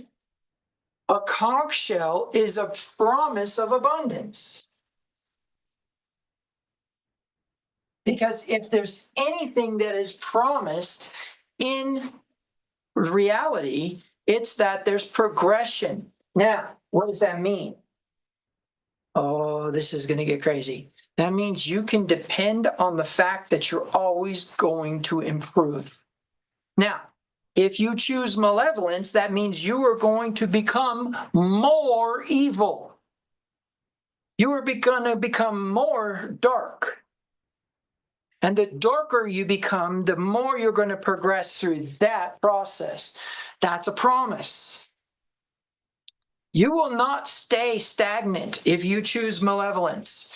You will become worse and worse and worse. And I'm telling you right now, you get into criminology, you get into criminal justice, they will tell you that every single person had an origin point and spiraled downward.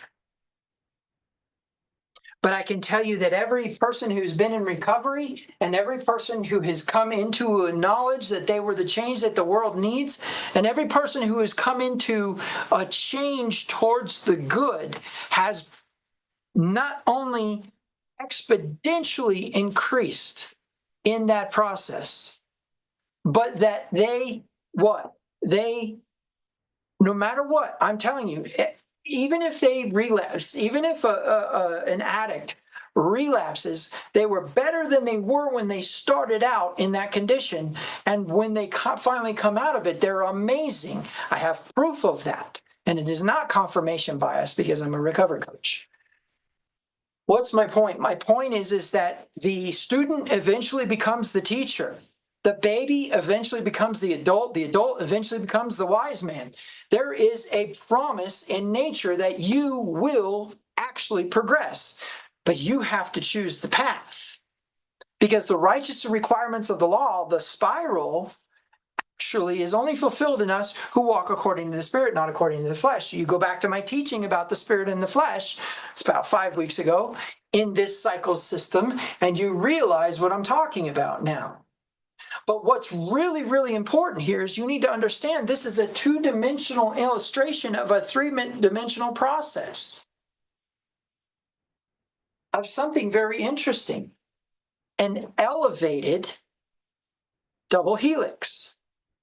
Why? Because we have our areas where we're disobedient, we have our areas where we're obedient, and the context of it is that we progressively get more obedient. We have our areas where we are in lack. We have our areas where we started to step into abundance. And although we may have missed a threshold, and there's a season that we're in of stagnation, I can tell you the promise is that you will progress upward and outward. And that is promised because of what? Everything around you, including air pressures, wind, storms, galaxies, clouds, water, all has Fibonacci in it. The progression of a molecular structure has Fibonacci in it because it is the science of the origin of all things in the universe. Everything has this outward perspective. And it begins in divine oneness, right? It begins in this oneness and works its way out. Think about this.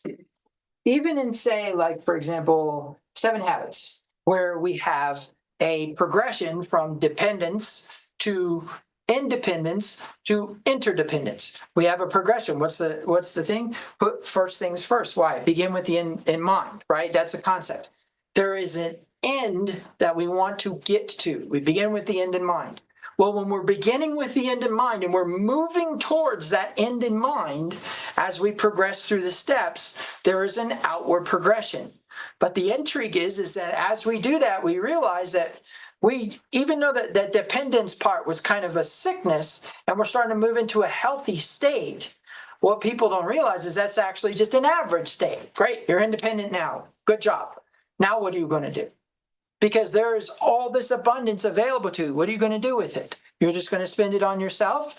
Your belly can only get so full. You will get tired of abundance unless you distribute it. Don't get me wrong, this is a long process. You could go through years and years and years of abundance before you really get your idea around the idea that this is just monotony. I buy the next thing and the next thing, and now I got a bigger house, and now I got a bigger security system to protect the bigger house. It's just ridiculous. And eventually you arrive at and realize what Yeshua was saying to the rich man holds true. Sell it all, go distribute it, and come follow me. Why? Because following him was following Torah. And following Torah is equal distribution. And equal distribution results in elevation. That rich man would have walked away stupid rich. But the premise is that in all that process, there's waiting, there's cost, there's all these things. And so we have these thresholds and the difficulty to move out of. And yet there's this promise that we will do it. So I'm going to tell you something that's actually going to blow your mind. All of these systems, all of these progressive things. Now, when I talked about this idea of writing code to get something to be in a certain state, what you need to realize is that there's a default state to every system of code. In other words, there's a home screen, okay? If you push a button, that state changes. And now all of a sudden you go to, say, another site, or you go to another piece of the program, menu drop downs, or a change in state. Okay. And so as I'm programming, I'm thinking about how those states are supposed to be. Well, interestingly enough, that can still hold true in any system. Well, the system in front of us says that there will always be progression. Now, we could say that there will always be abundance, but we don't really grasp that concept because in our minds, if we go and roll a log over and a bunch of bugs scatter, and that's abundance of bugs, we don't think in our mind that that's proof that it's out there. And then I'm going to propose that it takes it a step further in that all of that information is contained within the emanations of God, which starts with mercy. When Yahweh, I'm going to show you something neat. Let me just go ahead and get these spirals out of here real quick. Okay. So let's go. I'll go ahead and switch the boards here and look at the back of my head. Let's go here. And here's how I want you to think about this. Okay. When we're talking about one, so let's do it this way first. I will illustrate both at the same time. Let me pull this up real quick. This is going to be, for those of you who want to look it up, this is going to be in Exodus chapter 33, I believe.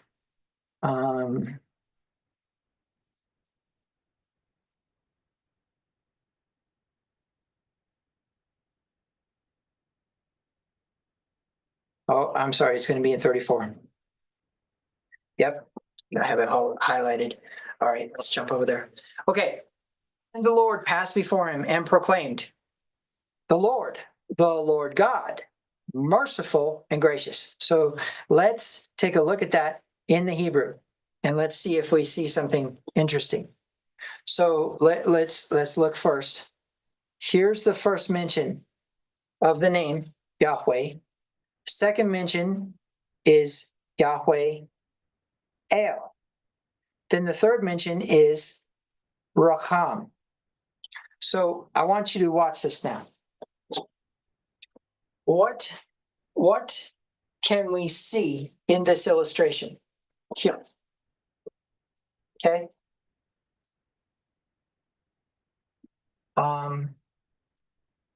Let's see, what do I want to do? I want to let me organize this a little bit better.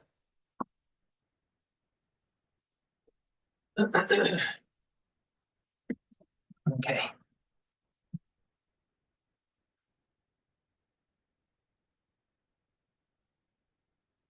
Okay, there we go. Now I can use a fine point, and we'll use a really contrasting color. So the first statement in that verse of Yahweh is Yod. Actually, you know what? Hold on. Here we go. Yod, Hey, Vav, Hey. Right? So there's the one. Now he states the one again, which means what? It's just a progression. Now he does put L in there, and we could do all kinds of things with that. But the short version is it's still the one. But then all of a sudden, and remember, this is the same radius. This is R equals 1, right? This is the same radius for both the one and the one, which is the higher and lower Yahweh, but we won't get into that.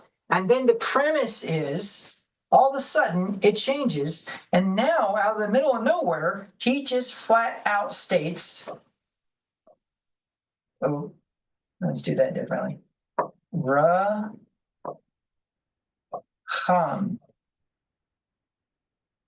Right?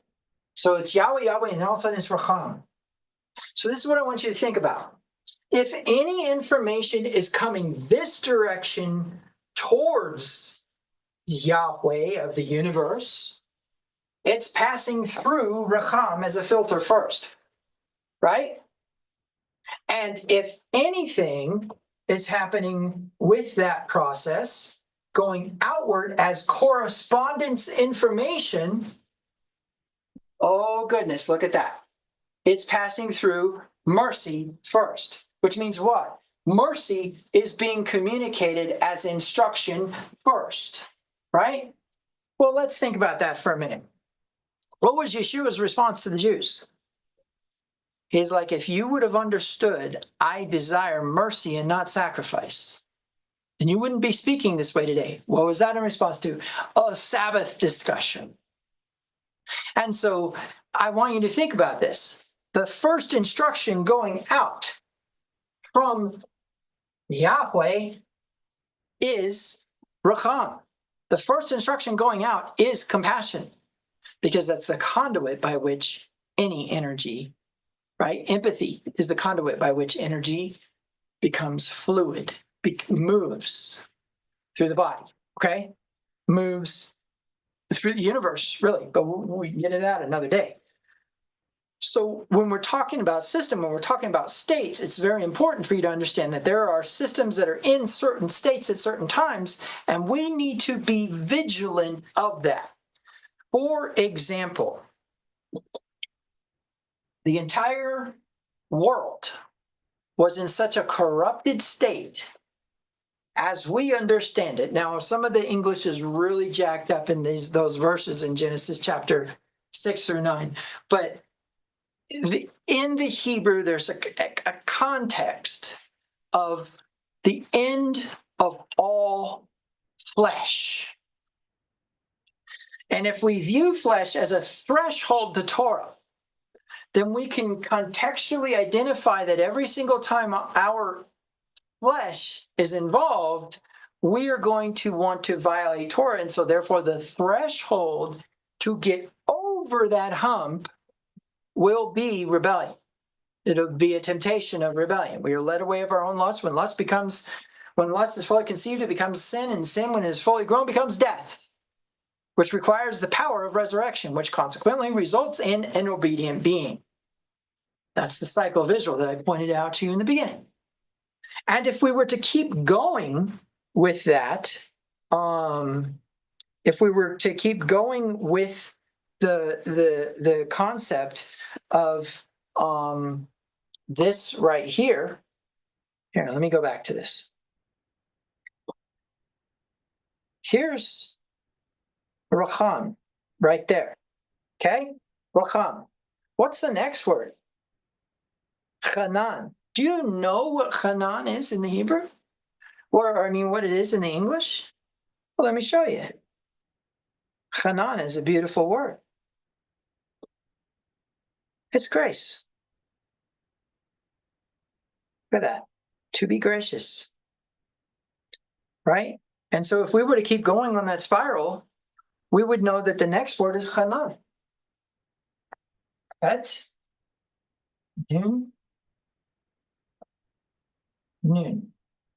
Chet, nun, nun. What's the next word after that? The next word after that is arak, or arek. Arek, right here. Let's just do it. Arech. Why? What's arech? Long suffering. Whoa. So now we're going from compassion to grace to tolerance. Look at the size of that bad boy, right? And we could keep going like this because this is kind of the function of how this information works. Now, there's more to it than that, right? But what I want you to think about is that there are systems in place that contain a promise, and those systems in place basically say, if you will believe that that promise is true, if you will move into alignment with that promise, you will become Lord of that system. So the system of abundance, or the system of obedience, or the system of whatever that system is, because you need to remember, all things work together for the good of those who are called according to God's purposes and who love God. And so when we talk about purpose, when we talk about being called, when we talk about, and it's interesting because many are called, but what? It's that concept of the narrow gate versus the wide gate, right? Many are called, but few are chosen. Why? Because you need to think about the idea that what is required of your brain to step out of comfort, to step out of fear, to step out of the things. I mean, if you guys knew the mental strain of a threshold, if I told you the truth of the mental strain of a threshold, you would never progress. If I told you, if I foretold, if I sat down with you and I said, okay, here's what's going to happen to you, you wouldn't do it. You would not do it because it is way outside of a cube. But what's important about this is, what you need to realize is there's a promise that you will make it. However, just as much as there is a requirement for racham or compassion to be the thing that transfers the energy, and if you don't have it, then you won't do it, you need to understand your choice to not align doesn't alter the course of your life in any way, except to say that that's as far as you're going to go. There's a promise that says you're going to go way farther, but each moment, each choice, each independent thought needs to come into alignment with the system. There's a system. And if you can align yourself with that system, listen, the chain of events in your life are Fibonacci. It will shock you how that's true. But the chain of events in your life are absolutely Fibonacci. You look back at that first threshold, that second threshold, that third threshold of what is now your expertise. What have you been able to overcome lately compared to what you could not overcome back then? You have demonstrated this truth right here. You've demonstrated that this is true. The reason this is important is because Yahweh built something into his version of your universe. That's right. It's yours. It's not his. He made it, all the mechanisms, all the processes, the clock in the sky, all the different things on your behalf. Huygens is sitting in his living room sick, has 2 clocks hanging from a stick, and sets them ticking at different times. He's sick. He's not able to do his seafaring, and therefore he's not able to do what his science is, which is to determine the longitude of something. The longitude is only determined by time. Latitude is determined by the meridians, but longitude is only determined by time. And so as a result of that, basically what we have is a necessity to have perfect time. In his mind, 2 clocks sitting on top, hanging from strings, would prevent the clocks from going back and forth with the waves. Well, the intrigue is that when he set 2 clocks separately ticking, eventually they began to tick together. And as they became to come in to tick together, they never went back out of alignment.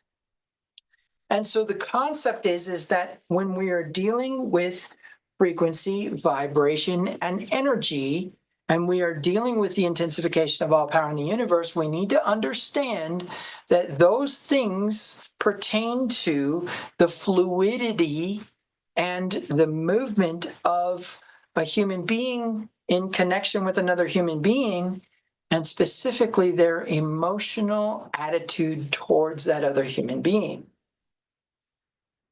So it's interesting. If mercy is the information going out and coming in, so it's the first thing going out, and that creates an emanation of all kinds of systems, but also any information, prayer, going up, or behavior going up to the Father, going up to Yahweh along this spiral, ends in compassion.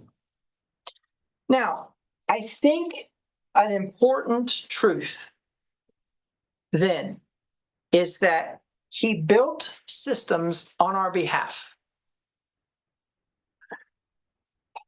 Now, there is more to this, and it's going to get very, very deep, but not today. Some of you are going, yay, not today. If he built Sabbaths throughout the year that are functionally connected to your physical abundance, what do I mean by that? The agricultural calendar matches up with the system of feast days. I want to show you this because I think people miss it often in their thinking, especially if they're Torah observant and they don't have a context of information. They're going to the wrong people and asking the wrong questions on how to do what they need to do. And I shouldn't even say do what they need to do, because why? They're a Lord of the Sabbath. But here we go, and this is going to be important. The Lord spoke to Moses, saying, speak to the children of Israel and say to them, the feast of the Lord, which you shall proclaim to be holy convocations, these are my feasts: Sabbath, Passover. We'll just use the headlines or the headings: Feast of First Fruits, Feast of Weeks, Feast of Trumpets, Day of Atonement, Feast of Tabernacles. Technically the 8th day. Okay? Why is this important? Because what you need to realize is that there may be a 7-day sequence of rest, but there is also a first month right? Relatively 50 days from first month. Seventh month rests that are totally connected in with the agricultural calendar. Now we could go into the why and say, well, what's the reason why? Okay, why did he put a feast day right on the harvest? Because that feast day right on the harvest prevents them from looking to other explanations as to why that harvest occurred, right? Worship the Lord after you've harvested. You don't forget that it's provision, protection, instruction from the intensification of wealth around the universe. However, that doesn't necessarily jive because we have this idea that we're supposed to do these certain things on these certain days. For example, for Passover, we have the Seder meal, we have the Seder plate, and the rabbis say, this is how much you got to do, and this is what you got to say, this is what you got to eat, right? However, there is a focus or context of the fact that when it says Sabbath, do you guys see this right here? That's not the 7-day cycle. That's not the 7-day cycle. That's a different cycle. And so when we talk about harmony, there's an intrigue to the fact that there's actually going to be 7 days, 7 days, 7 days, 7 day, feast day, feast day, feast day, and they're going to correspond with each other. And the proof is in the Feast of Pentecost, which is directly linked into the 7th day. Whereas Passover is linked into the barley harvest and linked into the first moon in which the barley is ready to be harvested, becomes the first of months. The beginning of months doesn't mean it's the new year, but it's the beginning of months. Okay, and so the focus or the thought process then is that as we're working with this context of Sabbath, we are not working with just the 7-day Sabbath. We're working with the first of the month, or the first month Sabbath, and the 50 days later Sabbath, and the first of the 7th month Sabbath, etc., etc., those Sabbaths. And then when we get into Shemitah, we're looking at a year cycle, and now we're looking at a 7-year cycle Sabbath. And then we get into Jubilees, which is another outward expansion. We get into 50-year cycle of Sabbaths. Oh, one of these days we may get it. But if you come into alignment with those, that's just one system that I'm talking about. But what you need to realize is that you are Lord of those feast days. All this time, you, as Torah observants, or as Christians, and we're going to get into that in a minute, or as Jews, we'll get into that in a minute. But let's just start with Torah observants who are kind of caught between Christianity and Judaism. You have strenuously stressed to quote unquote prepare for the feast day. You go all out, you spend all kinds of money, you try to get it to look and feel holy, right? We try to sanctify it. We try to make it this thing. And we destroy our energies with anger and frustration and minimalization of other priorities and all these other focuses just to make the day different from the others, but also to acknowledge it with respect. When the truth is in the sequence of the sun, moon, and stars going around in the universal clock with very interesting spirals in that universal clock is actually respecting you. So you don't go into a feast day frenzied. You don't go into the Sabbath frenzied. You don't go into, if you got time to prepare for the Sabbath so that you're content with what you want the Sabbath to be for you, I get it. But you are going about it the wrong way if you're doing the Martha thing. So why is this so important? Because the entire universe right now, in this ticking clock of time, is progressing in the Fibonacci sequence. And our ability to fall into alignment with that sequence is important, but also it's a necessity to understand the progression of things. And so the final point of this message is for you to realize how far you've come.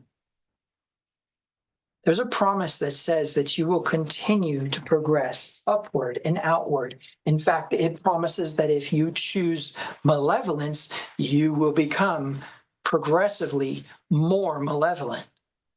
So the promise is not charged by polarity of good or bad, or maybe I should say benevolence versus malevolence. It's a mechanism. It is no respecter of persons. It is just going to do what it was created to do. And everything that we do, we're supposed to do what we were created to do. And so functionally, as we move through that system, we're going to find intersections. Remember the synchronicity concept of coincidences. The more that you come into alignment, the more coincidences will become more apparent. And when I say alignment, I mean to the system. So I said I would talk about Christians and Jews, okay? Christians, currently right now, you have Christmas and Easter, which are not in alignment with your Bible at all. There's no functional proof that either one of those holidays have anything to do with the Bible. And yet we, as Christians, go through the process of what? Minimization of priorities, extraordinary spending, frenziedness, and an aspect of making the holiday about the holiday instead of the fact that the holiday was actually supposed to be for you. Now, am I telling you to continue to celebrate Christmas? No, because Deuteronomy 12 says not to do that. But the premise is that you're doing the same thing that the Torah observance were. You are making the holiday more important than the human, and the human is why the holiday exists in the first place. And so your idea of frenziedness and devaluation of other priorities and an instance of abandon of rationale, like Black Friday, is the same for a Torah observant with the feast days, which means what? Humans instinctually want to get flustered about systems. They want to make sure that they are aligning with those systems perfectly. But what you need to realize is that you're not supposed to align with it perfectly. You're just supposed to come into the flow. And as the flow starts to move, you move with it. And then you become Lord of it. Now, the next most important thing is the Jews. Because why? What have they done?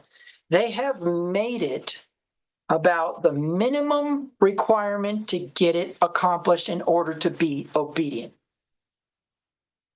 And it is very important to understand that there's nothing wrong with that, except that's all they do. The minimum requirement. The minimum requirement of lighting the candles, the minimum requirement of doing this thing, the minimum requirement of doing this thing. When advanced Kabbalists and rabbis are looking at the abundance of something and the extreme and complexity of something, the rabbis are teaching the people to just do the minimum. That's all you got to do. Put the mezuzah on the door. I will never forget my friend, Mike, who said, I don't know how to do this, but I have this idea. And I was like, okay, go ahead. And so he goes, all right. So what I want to do is I want to honor the Shema. I was like, okay. He's like, so I think I'm going to have somebody write it out for me. And I was like, well, you could write it yourself. And he goes, I think I'm going to have somebody write it out for me. So I can't remember whether he wrote it out or whether he went and got somebody to write it out for him. He took that scroll then and he put it in one of those Walmart bought waterproof containers and hung it on his gate, and my head exploded. This man who is what? The Gentile not having the law. Don't get me wrong, I think he eventually traced his Jewish blood. But the premise is that the Gentile, in his mind, believing he's a Gentile Christian, declaring he's a Gentile Christian, though not having the law, does the things of the law, he shows himself to be circumcised. And those who are circumcised, though not doing the law, even though they have the law, demonstrate that they are uncircumcised. And the Gentile Christian who does the things of the law shows that he's a law unto himself and that the law was written on his heart, which is evidence of what? The new covenant, Jeremiah 31 through 34. Which means what? That man, when he hung that thing on the gate, demonstrated that he had a relationship with Christ. But I'm going to go a step further and say that the reason why that was so important was because he didn't have to go over in the Talmud and try to figure out the minimum of what needed to be on that gate. His heart condition decided it. And when he hung that thing on that gate, he blew my mind, because this Gentile kept the commandment better than somebody who goes to a Judaica store, buys a mezuzah, fixes it to the doorpost, walks in, kisses it each time, because what? That's what they were told to do, and that's the minimum that you need to do. That is error as well. Because there's an abundance in the feast days, but you need to understand, you need to come into alignment with the feast days. Because why? Yeshua is the focal point of every part of the feast day. Where you reject this Messiah because of some logical deduction of the gospel genealogies or whatever other garbage the anti-missionary rabbis are teaching, I can tell you that Yeshua needs to be the focal point of the feast days. And all Yeshua is the Torah having become flesh and demonstrating how we're supposed to do it. Demonstrating how we're supposed to have compassion, where we're supposed to give mercy, where Torah is the extreme of the law, but not the mercy of the law. Torah exacts perfect provision, protection, and instruction for those who are less fortunate. And a violation of that is supposed to be punished in such a way that the people can see. Right? The lack of decrease, Deuteronomy 15 through 68. But the premise is that as we work through that information, there is a system, and there are other systems besides that. Your worth plays a role. He made him who knew no sin to become sin for us, so we might become the righteousness of God, has to do with self-worth. Title has to do with the idea that you are the righteousness of God, has to do with the promise that you will be the abundant one, distributing, starting small and getting bigger and bigger and bigger and bigger. And this is two-dimensional. It's actually three-dimensional, like a conch shell.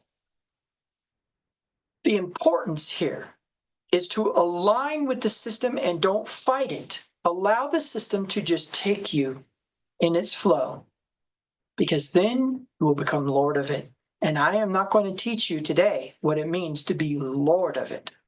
But what I want you to understand is until you align with it, it is of no benefit to you. And the whole entire universe has been telling you to align with it. You start with the feast days, start with the Sabbath. And you will find that there are biological systems in operation that want you to align with the Sabbath. At any rate, the more important context of this discussion is that you understand that there's a promise that you're going to make it. But you have to step into that promise. You cannot choose this thing over here and decide that that's the solution because that is when you are actually becoming another God in Yahweh's face. In the end, there is only one true God. In the end, there is only one. But the emanation of him is divine into so many systems, including your system. Kingdom of heaven is within you. Yahweh is your mind. Yahweh is your mind. Yahweh is your conscience. Yahweh is the one that says, don't do that. It's not beneficial to you. You do it anyways. I want you to refocus yourself to understand abundance, to understand the promise that you will be what you want to be. Remember that concept in systematic theology. If enough people say that they believe in God, God must exist. Well, in the same way, if you want to be something, it's because you are supposed to be it. That is your purpose. And every system in existence is trying to push you in that direction. Drop into that flow and trust the system.